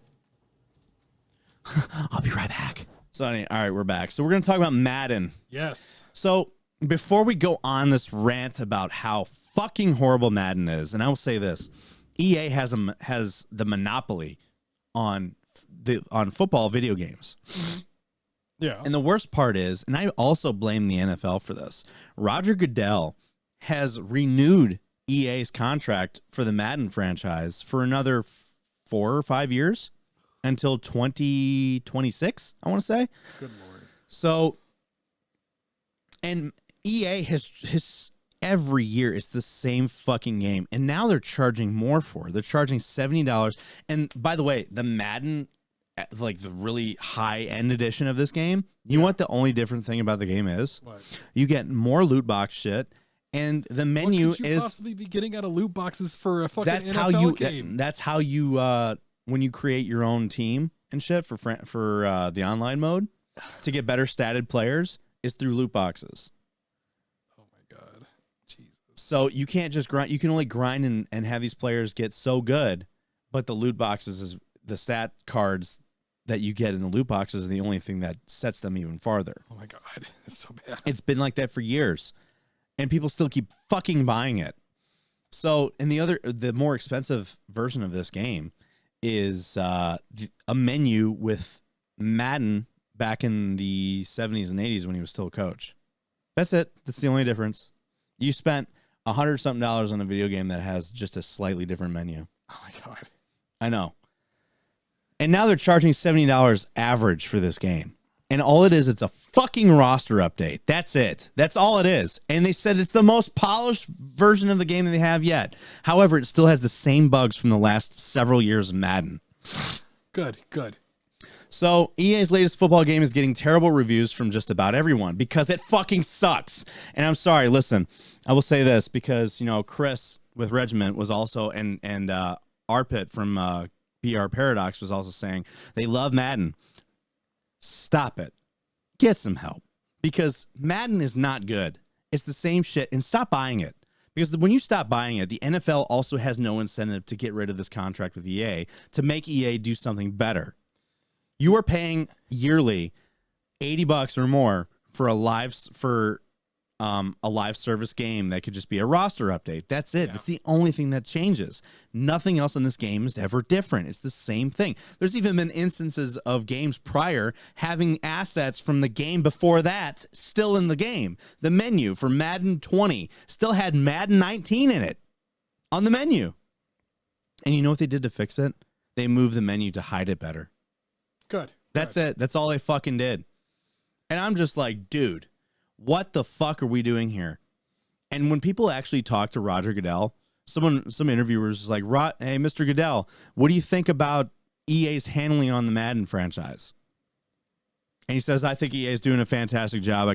I look forward to continue working with them. He doesn't give a fuck. He doesn't care at all.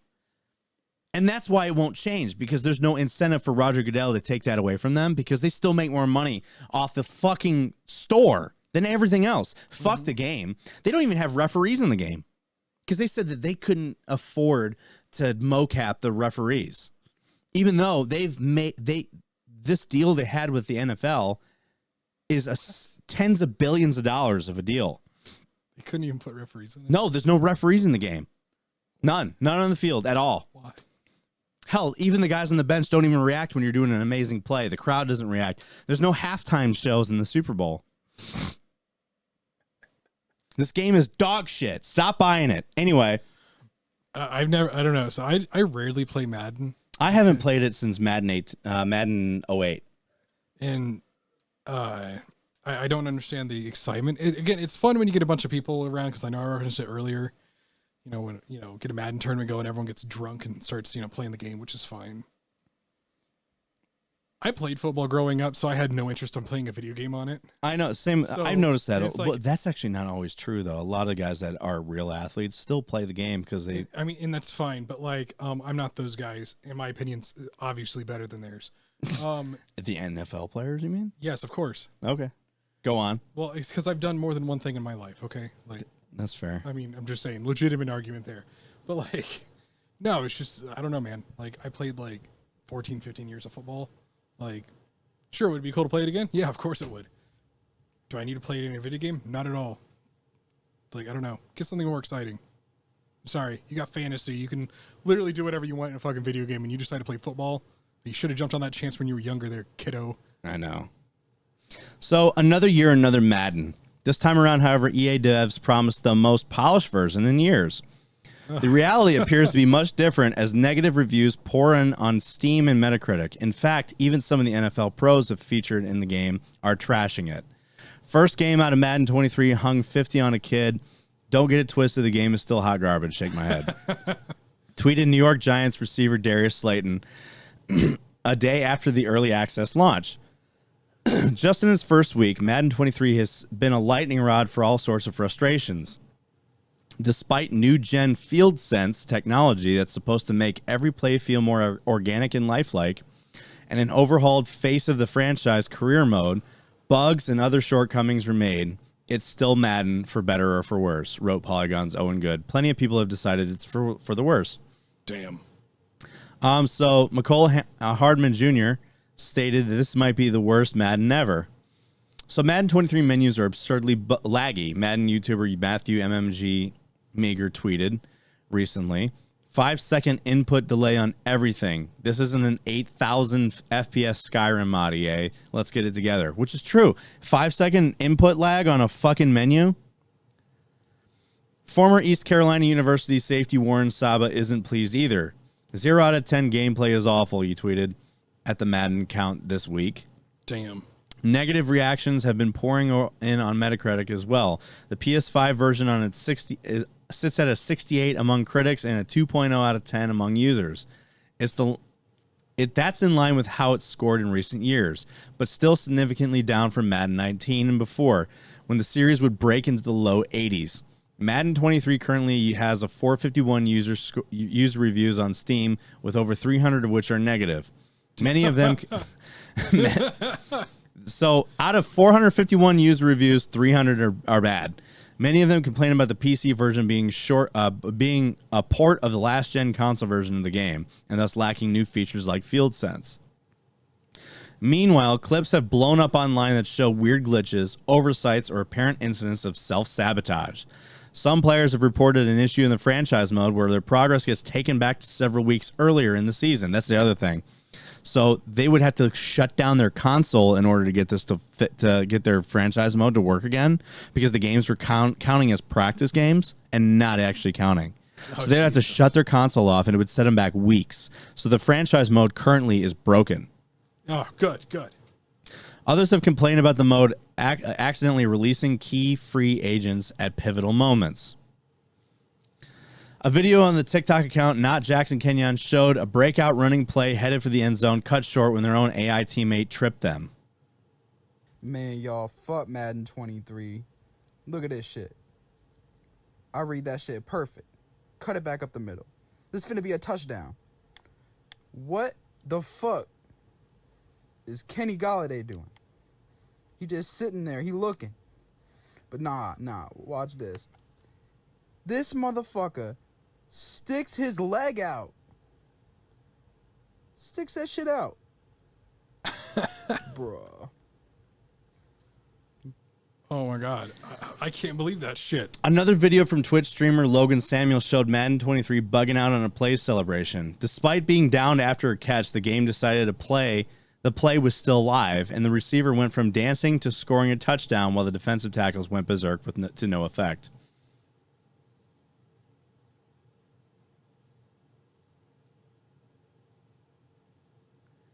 Interception.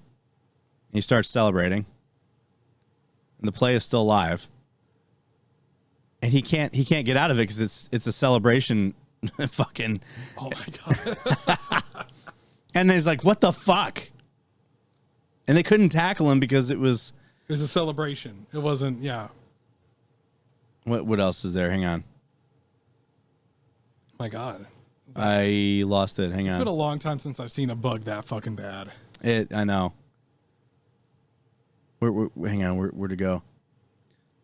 Weird glitches, oversights. Apparently, let's see. Other progress taken back several weeks. Let's see. A video from TikTok account Not Jackson Kenyon showed a breakout running play headed for the end zone, cut short. Okay, with a trip. Further down. This is the. We saw this. I saw this one. So not everyone is quite so down with the latest entry, though it still has qualms. Madden 23 is 100 times better than Madden 22 and probably Madden 21, wrote streamer Puni Montana. No one cares about him. With that being said, it's the worst I've ever seen with an online blocking in AGGs. So how did you say that it's 100 times better than 22 and 21? But still say in the same sentence, it's the worst. worst he's ever seen with online shit. Christ.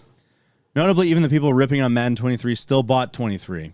The only thing that is predictable is the annual franchise arriving in a new box each year is that they will still go out and buy it. Whether it's the most polished version in years, in the words of so many angry stream users, just another roster update. Those who are still playing, enjoying the game, are hopeful a big September title update.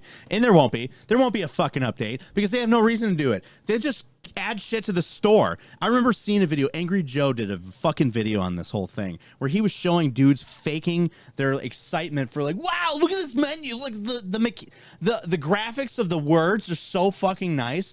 Oh my God, look at when I open this pack, when I open this loot box. Oh, am I going to get it? Oh my God. And they get the thing they're looking for. It is so forced. I want to fucking vomit and kill myself. This is so stupid. Stop buying fucking Madden. Stop it! I'm so sick of this fucking game. I'm sick of hearing about it because it's like so NCAA is coming out soon. Yeah. They're making a new one. Finally. I think EA is publishing it. It's fucked. It's going to be fucked. As soon as I found out who's putting this out, I knew immediately this game's fucked. Because, yeah, of course. And the other thing that fucking EA has, they always bring this up. They bring up these new features that the next Madden's going to have, and it's features that Madden has already fucking had from games 4, 5, 6 years ago. We got a new feature. It's the next best thing. We're going to be bringing into Madden 23. I can't wait for you to see it. It's the same shit from other games. They've actually taken shit away from the old Maddens, and they're reintroducing it as a new thing to make you think that it's something new when it's not. If you look at the old Madden games, hell, other fucking football games before EA got the fucking the license for Monopoly, it, yeah. they were so much better. There was older games where you could see guys standing up in the bench and just fucking running alongside when you're doing like a kick return for a touchdown. Everyone's all excited. Everyone's getting wild. Not here. Not in Madden. Not anymore. Not anymore. Everyone just sits there just like, and it's the same fucking animation over and over again. Cut and paste, cut and paste, cut and paste. Well, same shit every fucking year. Stop! Stop buying it! God damn it! You know, I thought you would have got this worked up over COD, but No, see, here's the thing. I hate Call of Duty, but I will give him this. I'll give him this. what are you going to give him? I'll give him this, okay? Despite its issues, Call of Duty can still be fun. They still introduce more content than fucking Madden does. At least when you get a new COD, you get new maps, you get new story, you get new characters. Sure, some of the mechanics are still the same, but it's enough to feel a little bit more new. It's not enough to feel more new. No, it's not. Compared to Madden. I'm comparing it to Madden. I'm comparing it to Madden. I'm not saying overall. To me, Call of Duty is the same cut and paste shit, except for 2019 Modern Warfare. That one was good. It was a different formula, and I liked it. I did. I will say that I liked it. Continue. Get us moving here, bro. But fucking Madden is the same shit every fucking year, dude. And people need to stop giving them your money because I think Madden players are worse than Call of Duty players because it's the definition of insanity. They're getting the exact same thing, expecting a different result, and then they bitch about it. And then the next year comes around, it'll be better. It's gonna be better, and it isn't better. It's the same fucking thing they did last year. It's a roster update.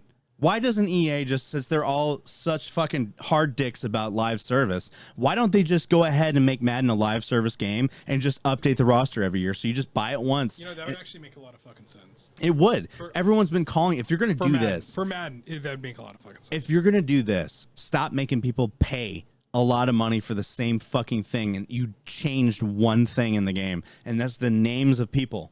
Hell, even the faces, the custom faces, there's only like 15 of those fucking things. And even then when you go through all the different custom faces, it is the same face but a different color of the guy. There was even a glitch I saw on Madden 23 that wasn't shown up in this article where a bunch of guys walked up on the field and they're wearing hoodies. It is 5 of the same dude. Most polished Madden game in years, apparently. Yes. And they can't even, it's got the same bugs. There's one bug where a building is in the middle of the field. Oh, that's fantastic. And it's like a full structured building with walls and everything. That was the same thing last year of Madden. Could you imagine if, like, to get a touchdown, you had to run in the building, go through the different hallways, get out, grab a sandwich, leave? Yeah, I know. and like leave? That would be amazing. But it just says, that's another thing where it says it's the most polished yet, but yet you have the same bugs from the last game, which shows me all you did was just copy paste assets and change a couple of things and maybe buff the graphics a little bit. Yep. That's it. That's all you fucking did. You didn't do anything else. No, 100%. They are, them having the monopoly on this is a problem. But like they said, like Kotaku said, probably one of the few times I'll agree with them, is that the only thing that stays true, other than the fact that you get one with a different box each year, is that the people are still going out to buy it. Yep. And then the worst part is that's where all their fucking money goes. Madden is a multi-billion-dollar IP, and they have nothing to show for it. They don't need to. That's the worst part. Where's that money going? Oh, where do you think it's going? In their fucking pockets, in their assholes. I don't know. They're going to do coke off a stripper's ass with it? Probably. They're rolling up your $100 bills and doing blow off of a stripper's pussy. That's what it is. That's what they're fucking doing. They don't give a shit about making a good game. All right, man. We got to keep going here. Come on. Sorry. I'm so sorry. No, you're good. You're good. Shit. Am I wrong? PS5. No, you're not, unfortunately. All right. PS5 price hike. All right. So, Esports, we're going to go to these guys. They said Oh. PS5, this is a new news outlet I haven't used yet. So, PS5 price hike. Why one analyst thinks it's such a dumb idea. And it's not just one analyst. Everybody thinks it's a dumb idea. Am I really going to zoom all the way the fuck out to get rid of this ad? So I gotta zoom. I gotta go like this and make everything really tiny to find the X. The X is like way down here on the bar. So 2 years following the PlayStation 5's launch, prices are set to increase across every region with the exception of the United States because we're better. Yes. Senior analyst Daniel Ahmad and Michael Patcher explained why a similar price increase in the U.S. would ultimately bode poorly for Sony with an interview with Polygon. Now, Sony has been doing a lot of things wrong recently. Oh, yeah. Minus the new announcement of that they're going to implement the Discord voice months after Xbox said they were doing it. But they're only doing it to stay alive, essentially. The already difficult to find PS5 is experiencing a $50 to $100 price increase abroad. Much to the chagrin of... I've never heard that word before, of PlayStation users across the globe. Curiously, this general price hike did not seem to immediately impact PS5s in the United States, but the recent increase has still sparked concerns regarding the eventual markup. Daniel Ahmad, a senior analyst with Nico Partners, claims that the prospective American PS5 owners have little to worry about, though. Ahmad said that the current strength of the U.S. dollar initially deterred Sony's decision to increase PS5 prices in America. So our economy sucks, and they said, we're not going to do that to you. The euro and the dollar currently are at a near 1-to-1 ratio, leading to further question as to why Sony elected to increase PS5 costs in many European countries, but not the United States. Ahmad cited that the U.S. significantly larger and more competitive console market has another reason the U.S. escaped unscathed from the price hike. Ahmad described a potential U.S. price raise as risky, given that it may only lead to more customers purchasing from Sony's main competitor, Microsoft. And you know what? It's funny because Sony is really concerned with Microsoft like taking shit from them, but they do shit like this. But here's the thing, though, and part of the reason why they're doing this is because in other regions, places like Japan, places like Europe, different countries in Europe, they're pretty set on, like, do you use an Xbox or do you use a PlayStation? You know what I mean? Like, those, like, I'm not going to lie, Xbox, even though they're pretty popular here in the United States, because, USA, the problem with Xbox going into the Asian market is they have no footholding at all. No. Like they are not even on the fucking map over there.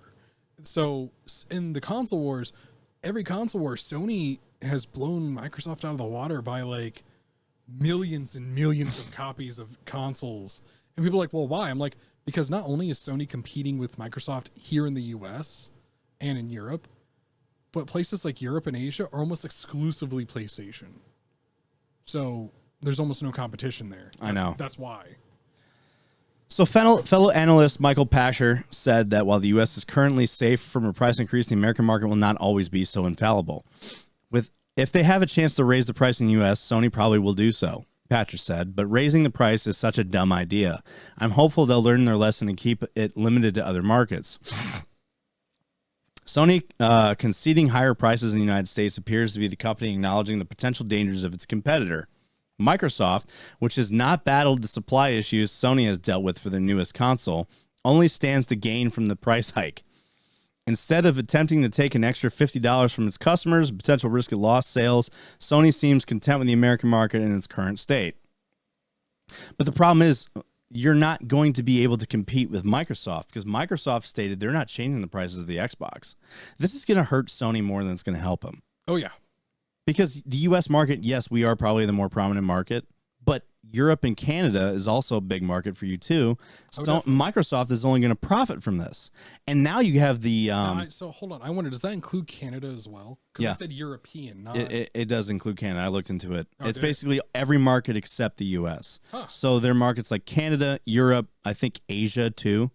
Shit, I don't know. So they're increasing their prices by $50 to $100 in every market except ours. Because we're better. Because we're better. Yes. And we know it. But Microsoft is going to benefit from this. On top of that, their Game Pass. Their Game Pass is better than Sony's. Mm-hmm. And they are bringing more titles to their Game Pass. I think that Game Pass is going to bite Microsoft in the ass. Hard to say right now. I mean, it's really hard to say right now. I'm sure it might, but we'll see. I think it's going to be a huge problem for them. So we're going to talk about Sony being sued now. So Sony is being sued for £5 billion over PlayStation Store prices.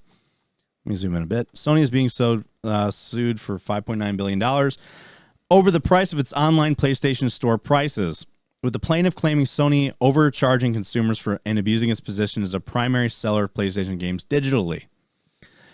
So essentially saying they're charging more for games digitally than you can get them physically. Yep. As reported by Sky, which is that's fucking fair.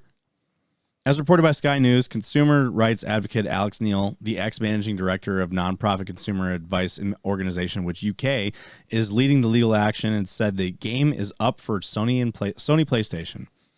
The lawsuit filed with the Competition Appeal Tribunal on August 19th states that consumers have been overcharging for digital purchases of games and DLC, as Sony is charging a 30% commission.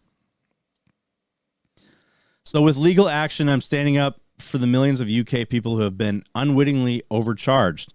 We believe Sony has abused its position and ripped off its customers. Gaming is now the biggest entertainment industry in the UK, ahead of the TV, video, and music industry, and many vulnerable people rely on gaming for community and connection. The actions of Sony costing millions of people who can't afford it. It's costing millions for people who can't afford it, particularly when in the midst of a cost of living crisis and the consumer purse is being squeezed like never before. The crux of the lawsuit is that the primary and dominant seller of digital PlayStation products, Sony, is in a position to overcharge for its items. The legal action claims doing so exactly that, forcing consumers to overspend unfairly and as a result in breach of competition law. Now here's the thing, I can see where Sony will win this. Sony has their own PlayStation Plus. Yeah. Where they do sell games at a very discounted price. Sometimes they'll give them for free at certain events. Mm-hmm. Same games that they'll find on their digital marketplace for full price. Right. So it's a very common thing for people to say when it comes to buying something off the PlayStation Store. I'd wait till next month and see if it goes on the PS Plus for a discount. And don't get me wrong, I don't like the fact that Sony overcharges things. And same thing with Microsoft as well. Microsoft overcharges for a lot of shit. I'm not gonna lie. Both of them are greedy fucking companies. They are. Don't try to incentivize either one of them. But they both do sometimes give pretty decent deals when it comes to it. I'm not saying that they don't, and I'm not saying that they're not greedy. I'm just saying that's also an argument too. Oh, well, you're charging a lot for games and DLC. I don't know, man. Like a few months ago, it was free. So like, you missed it. Yeah, Just like Fall Guys. Fall Guys is often free on PlayStation Plus. Or like, what was it? Hell Let Loose. It was advertised hardcore that Hell Let Loose was going to be free. Brand new game came out to PlayStation at the time anyway. It was like free for a few weeks. Yeah. Yeah. Free. It's on sale right now until tomorrow. Completely free. On Steam, I should say. And there's always seasonal sales too. And both Microsoft and Sony do that. So I don't know, like, you're right. I'm afraid like they're just going to win this. That Sony's going to win this? Yeah. They might. Yeah, I can see 100%. them winning it because there are other avenues of where they would sell it for. Well, also too, here's kind of part of the problem too. Well, it costs people millions who can't afford it. Sorry, dude, but like, this is an entertainment system. Like, if you buy a PlayStation and blow your fucking money on expensive That's your products, fault. That's your fault. And in Sony's defense, if that's you, that is your fault. Like, I'm sorry. Like, It would be one thing if it's like you had no no other choice. way of getting This that product. that product except for digitally and at that price. Mm-hmm. Then that would make more sense. But there's other avenues to get that, Mm-hmm. and that's why Sony. Like, I think we're kind of reaching here. Oh yeah, definitely. I get the idea of it. Yeah, Sony does sell games at a. I've even said this when I looked on their store. I said, "Why the fuck this game's been out for 4 years? Why is it still $60 on PlayStation Online? Mm-hmm. I can go to GameStop and get it for $3." Yeah, 100%. And then I actually would do that. I would go to GameStop and get it for cheaper. But Well, like, Here's yeah, the thing that one, wait for the sales. And two, you're like, oh, well, the sales aren't off enough. I was like, yeah, but if you buy digitally, it's yours literally forever. mm-hmm. Like, who gives a fuck? And for me, if it's a game that I really want to play, like I'll go to GameStop and get it for cheaper, especially if it's an older game. Like for me, for Spider-Man, it was like, you should get Spider-Man. And I was looking on the store, Spider-Man's still $60 on the store. And I'm like, I'm going to wait till that shit's on sale before I buy that. Yeah, 100%. I mean, I want to play it. Don't get me wrong. Right. Do I need to fucking play it right now? No. No, I don't. I have other things Is I'm it like currently that playing. for literally any video game? Yes. Is it like that for every video game? No, it's not. Like any video game. Dude, you can wait for it to go on sale. Come on. Anyway. Amazon reportedly isn't buying EA despite today's report, which there's a video of it, and I'm really curious to see what it says. So earlier today, which was on the 26th, a week ago, a report suggested that Amazon was set to announce an acquisition of games mega publisher EA. However, a subsequent report has swiftly refuted this notion. All of that comes amid previous reports that EA had been exploring the possibility of an acquisition merger. Following the news of the rumored deal, Amazon's stock briefly rose before settling down again in the morning trade. According to sources that spoke to GLHF, Amazon's purchase of EA Games was set to be announced later today, but that claim has been disputed by CNBC. I have talked to say some people who would actually know if there was something going on, and they say there's nothing going on. That was from CNBC's David Farber. Farber also mentioned that Comcast NBC Universal had been approached by EA for a potential deal, but it eventually fell through. Now, this is what he's saying. Electronic Arts in the last half hour. Stock was trading up on a Swedish media report, Swedish meatball report, the media report that What did he say? Swedish Meatball Report. said Amazon.com was set to announce an offer to buy the video game company. But David Faber has, okay, your eyes are on this, right? Yeah, I'm on you. Yeah, my Your eyes eyes are on you. We used to on look this. at each other a lot. Well, you know, I review Good Luck, Have Fun, the very well-known Swedish gaming report every morning, as you know. and you I'm saw always this looking for before. the latest. You saw this. I'm always You were looking so for the full of latest shit. takeover stories there. That's what my go-to. I thought it was yours too, Joe. All your eyes are usually on that. I had seen this. I was. Where's this going? Anyway, so EA has been subject Did to anyone several. else notice like an odd sexual tension between those two? Yeah, they fucking the weekends behind their wives back. They must, because he was like, yeah, we used to look at each other a lot more. Looks at the camera and is like, You've got "Oh, a birthmark dude, next stop." to your scrotum that looks like that's the shape of the United States. Anyway, EA has been the subject of several rumors, while other high-profile acquisitions in the gaming industry had made headlines. A recent report claimed that EA had held talks with Apple and Disney over a potential sale, with EA executives aggressively pursuing a deal according to the rumors. During a quarterly earnings call this month, EA CEO Andrew Wilson, was also asked if any of the acquisition rumors were true. Wilson responded by saying that EA is in a strong position to be the largest standalone independent developer and publisher of interactive entertainment in the world, but hinted that the company would be open to doing business differently. 2022 has been a big year for acquisitions in the gaming space. Of course, we know about Microsoft buying Blizzard and Sony buying Bungie and Embracer Group buying, going on a buying spree with Crystal Dynamics, Eidos Montreal, and then even the guys from they even acquired the Lord of the Rings IPs. But yes, so far that wasn't true, and I thought it was funny when people were bringing it up to me. They're saying, "Did you hear that Amazon's buying EA?" I said, "No, they're not. Where'd you hear that shit from?" No, they're not. Yes. The dog that just needs to be put down. Yeah, just take it out back. Good old Halo Infinite. Look at the flowers, old Yeller. Failing at doing the most basic shit. So Halo Infinite split screen co-op has been canceled as studio focuses on live service. Now here's an argument I've seen people on Twitter make. Do people really even do that anymore? Yes, they fucking do it still. How about this? Even if literally no one ever does it again. Would it be nice to have it? But here's the problem. You're telling me that your multi-billion-dollar company, your monster juggernaut game developer, Halo, couldn't make it a fucking couch co-op system? Lego Star Wars has a couch co-op system. People were claiming, so there were speculations saying that maybe the consoles couldn't handle a very high fidelity Halo game handling a split screen, which was, here what I gotta say. So you're telling me Halo Infinite looks like a fucking old gen game. Does it look good? Yes, it looks good. However, I will say this: does it look like next gen? Games look good since the fucking PS3 and Xbox 360. That doesn't count anymore. No. Here's the thing: you're telling me that your amazing Xbox, that your amazing fucking Xbox can't handle a last gen quality couch co-op system. You can't hit, and you don't even have co-op campaign at all.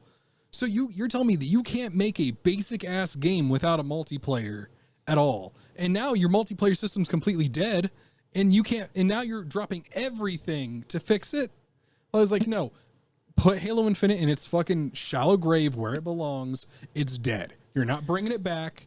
Any company that has had to scrap everything else you're doing with the game to fix it, to fix the multiplayer, to keep it alive, those games didn't survive very long. No, they didn't. Here's the other thing that's really, really upsetting about this.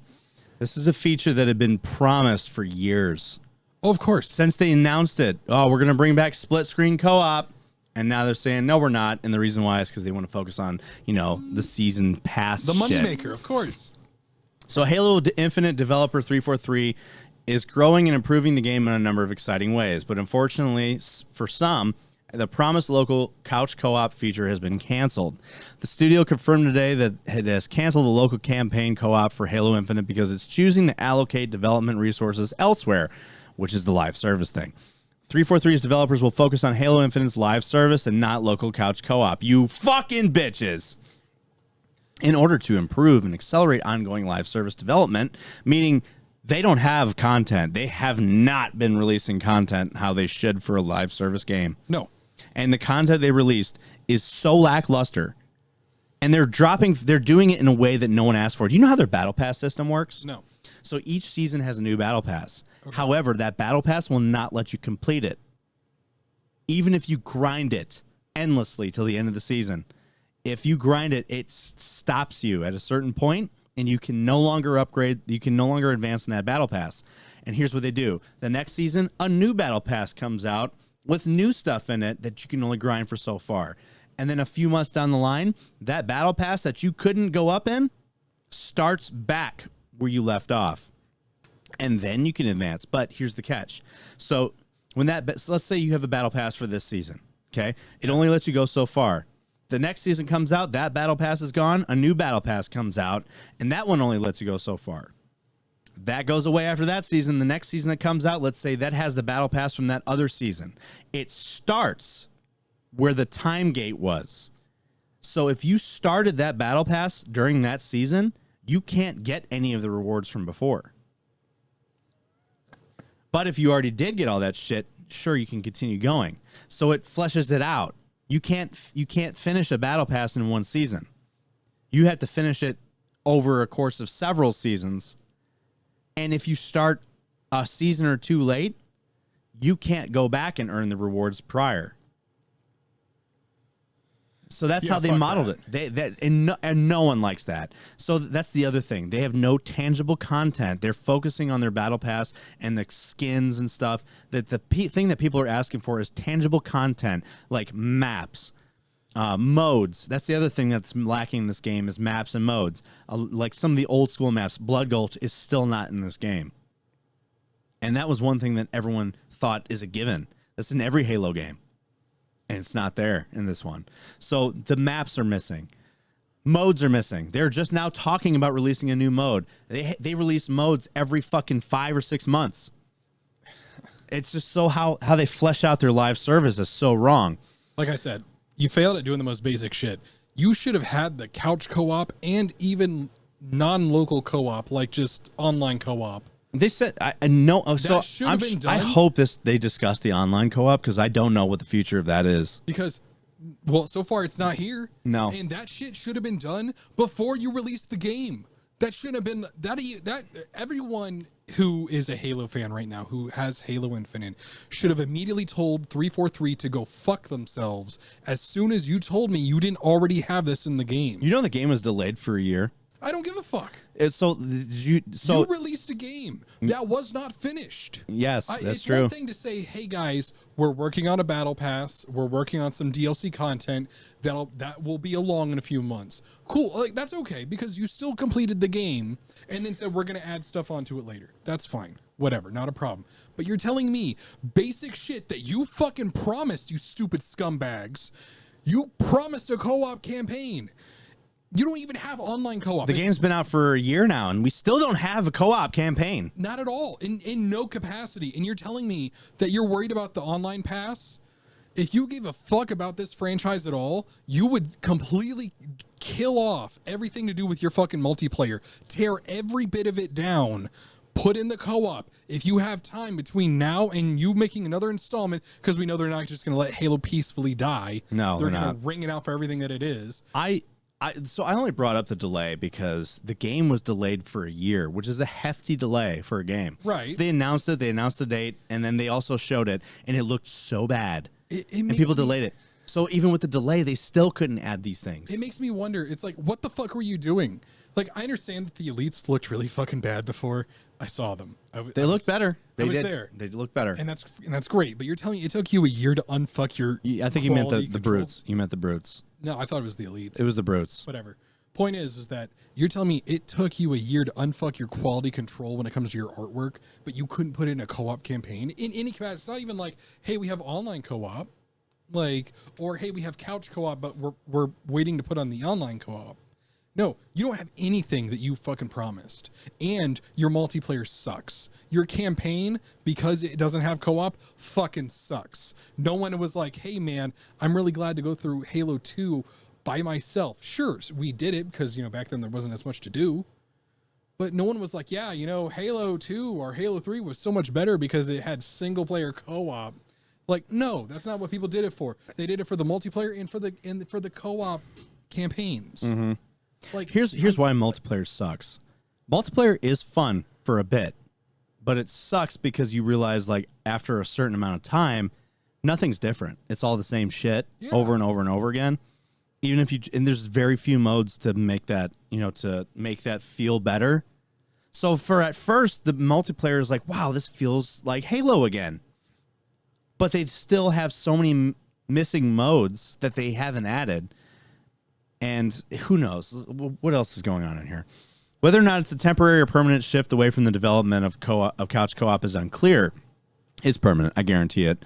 Either way, it's a bummer, especially because 343's Bonnie Ross confirmed years ago that all future Halo FPS games would offer a local couch co-op after Halo 5 Guardians dropped the feature. In 2015, Xbox's Phil Spencer said Halo 5 didn't have local couch co-op because people generally prefer to play online instead of locally. We've seen robustness of what Xbox Live is today, and where people are playing across Xbox Live. You at your house, me or at our house, we know that the vast majority of the co-op play, he said. With Halo 5, the team really wanted to focus on making the experience great, which, by the way, Halo 5 was dog shit. Yeah. In fact, I think it was touted as one of the worst ones in the series. It was. It was actually one of the biggest debatings I've seen them do in Halo, because they advertised it as one thing, and the game that we got was something very different. They made it seem like we were playing alternate universes of the game of Halo, where Master Chief was a fucking evil person. Shit. And it seemed like that you had the option to play one way or another way. They made it seem like that there was two universes happening in parallel. And it just didn't. And it didn't work that way. It was like a one moment where it's Spartan Locke and Master Chief, where it was going to be a showdown between those two. And it wasn't like that at all. The game was nothing like what they said it was going to be. So in 2017, Halo boss Bonnie Ross said not including split screen in Halo 5 was one of the painful learnings that Microsoft faced after taking over ownership of the Halo brand from Bungie. She went on to promise, for any FPS going out forward, we will always have split screen in it. As for what's coming to Halo Infinite, the game's biggest update ever, the Winter Update, launches November 8th. It adds much requested Match XP feature, a Forge beta, online campaign co-op, and Hold on, more. so you motherfuckers don't even have Forge yet? No. What is wrong with you? Which, by the way, I think this ultimately ended up getting delayed. Oh, God. Okay, let's move on to something that's going to irritate me less. Yes. Let's talk about the chick getting railed. Let's talk about the chick getting fucked. So for those of you who don't know, there was a Twitch streamer who was banned for We 5 talked about days. we brought it up. Oh, I did already you talk brought about it up. before? I brought it up in the beginning. Well, I didn't know if you And were the talking worst about part the is this beginning chick's or not even before. attractive.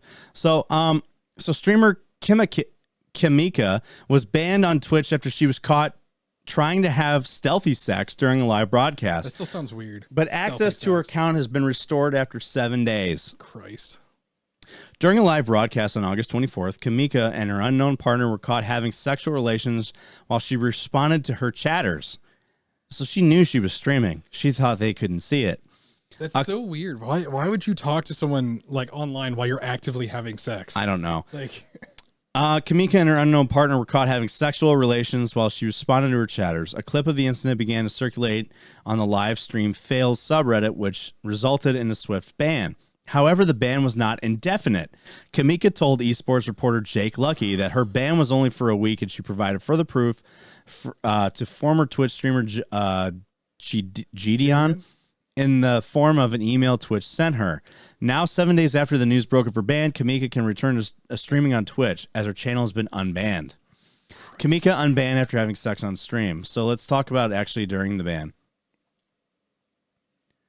Let's talk about during the ban here.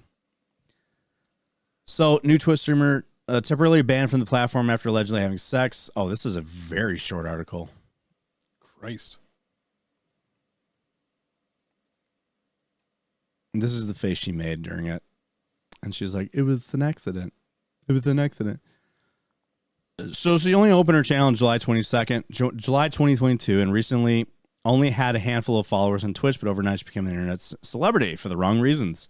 Footage of her having sex while streaming was shared on social media, with the most commonly shared portion of her live stream being somewhat ambiguous as to what she was doing.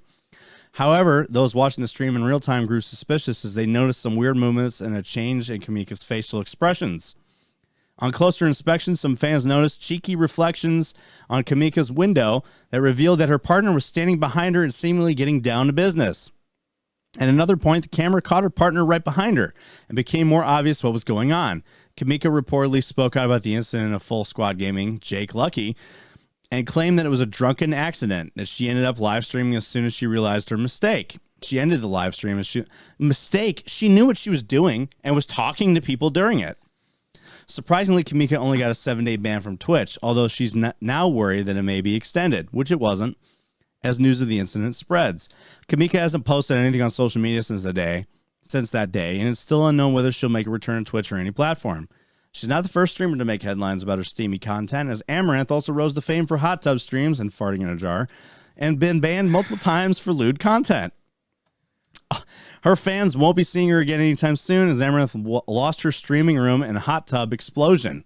Although thankfully she wasn't in it at the time. Explosion. What is a hot tub explosion? I mean, I know what those two words separately mean, but together I don't know what to think of.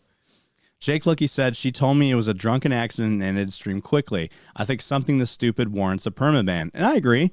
I do. This wasn't a fucking accident, dude. Oh, this yeah, wasn't no. a fucking accident. Let's see. I want to find the video. Well, you know exactly what it was too, because like you don't casually keep talking to people while someone started having sex with you.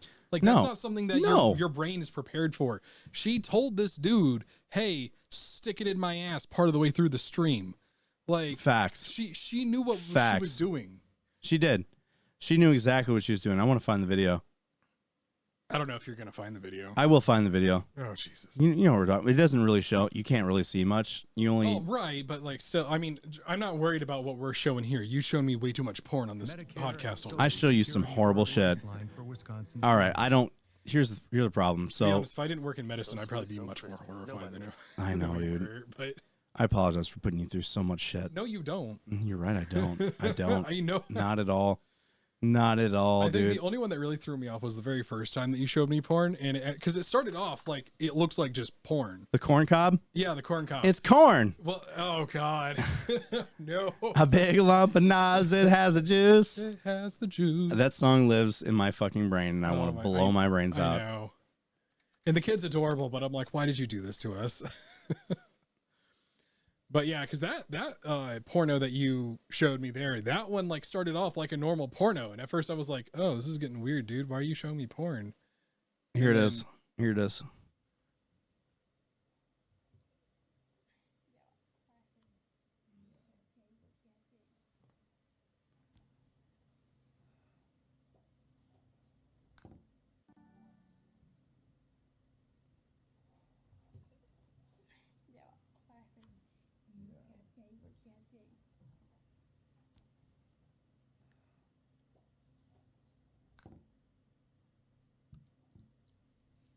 So there's obviously more that happened before this. He's like kissing her neck and shit.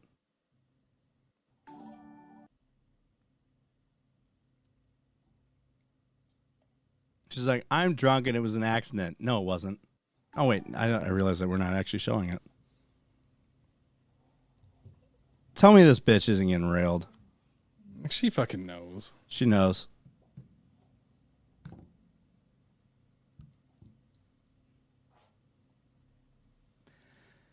But, and then here's the problem with this, right? She did this. Oh, she did this for fame. No, not even, she didn't, it's not even that she did it for fame. She did this and Twitch did the bare minimum to get rid of her for it, you know? Oh, yeah. And if it was us, bro. Yeah, if it was you getting railed on stream while talking to people, they'd perma-ban you. Oh, I would never see the light of day again on Twitch. And she's getting fucked, dude. What the fuck is this? Is this just like clickbait? Was it just a picture? I don't know. I guess. I don't know.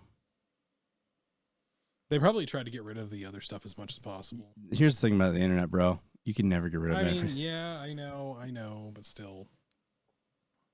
You could try so hard to get rid of shit off the internet, but it never goes away. It never goes away.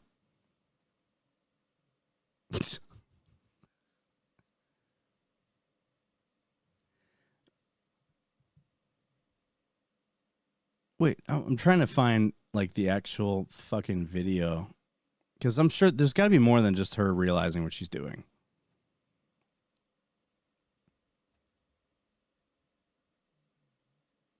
But anyway, she got fucked and she was getting fucked from behind while streaming. And she only got 7-day ban. Yeah, of course. 7 days. How many times do we have to cover shit like this where someone's doing shit they shouldn't be doing on Twitch and they only get a couple of days of ban for it, you know? It's so stupid. It gives Twitch a bad name. And that's probably, and you know what, that brings me back to Ninja possibly leaving for fucking YouTube. It makes sense that this dude's leaving for YouTube because let's be honest. Would you stick around on Twitch if this shit kept fucking happening? Well, I mean, could you imagine like you have to like mediate everything that you always do or say, and then like this girl literally can just keep doing what she does after getting fucking railed? I know. And the worst part about the whole thing is that she claims it was an accident, but she was talking to her chat while it was happening. Wow, like during the event. And it's like, come on. You're full of shit, kid. We know. We know you're eating cream pies every fucking night, so. But that was the last of our topics. All right. You like my fucking monitor? Yes, I do. I actually very. For those that don't know, it looks like that. It's like a 40-inch TV on my wall that just has that on it. and it's for me to read. It makes it easier for me because I don't have to move this monitor anymore. Yeah. The only problem is the other monitor that I had was an HDMI. It didn't have a display port. Yeah. So I couldn't use 2 HDMIs. I had to use one. And I couldn't get my other monitor to work. So I had 3 monitors here at one point. So I got rid of the other one. Okay. I had to. But yeah, having this up here is so much fucking nicer. I mean, Right. I'm sure for you it's better too. Oh, it's a dream come true at this point. Dude, I made it. I did that with you in mind. Oh, thank you. With whoever was sitting in your spot in mind. It So feels that less way. personal now, but yes. So this way it makes it easier for you to see things. I don't have to finagle shit over and over. I don't have to keep changing my setup in order to get it to work. I could keep things how it is here, and then also have it on display. I wanted to have something on this wall for the longest time, but I figured I was going to originally put like a sign, like a I was going to put like a fluorescent sign with my logo on it. I wanted something with my logo on it right there, but I started thinking more practical. Yeah. What was something I could put here that had more use than just being a sign? Something for like display reasons. Something for display reasons. That was my shaker. Something for display reasons only. So I figured, why don't I just put a TV up there so I can actually use it? Yeah. Something I can use because I could put my Twitch chat up there. Oh, Jesus. Well, when I'm playing and stuff, that way I'm not having to turn my head over here to see my chat. I could just kind of glance up and not look away from when I'm playing. So I could just glance up at the chat real quick. You should play some more Hunt. Look into it, Brock. I'll consider it, okay? It is the way. Okay, this is the way. The way, brother. It is time. All right, Nelson, we're going to wrap this up, homie. All right. We're going to do our posing. Oh, our posing. For our photos. And then, so we've been going at it for almost 3 hours. We had a lot to talk about. Yeah, we did. That 3 hours, dude, that 3 hours flew it too. Did. I was like, oh, fuck. I didn't realize how fast time was going, which is good. That means we did a good job. We did a good job doing episode. But anyway, thank you guys. Love y'all. Hopefully you guys like to watch the episodes. If not, talk to me. Comment if you hated it. Let us know what you want. Let us know what you think. Let us know what you want. Like and subscribe the video, as Doc says. Like the video. Subscribe to the video. And with his, I will not stoop to his level. I figured you would not. The big bitch boy. Big bitch boy. You big bitch boy. So anyway, thank you guys for tuning in. Love y'all. We'll see you on the next one. Have a good rest of your week, and we'll see you next Monday. Goodbye, everyone.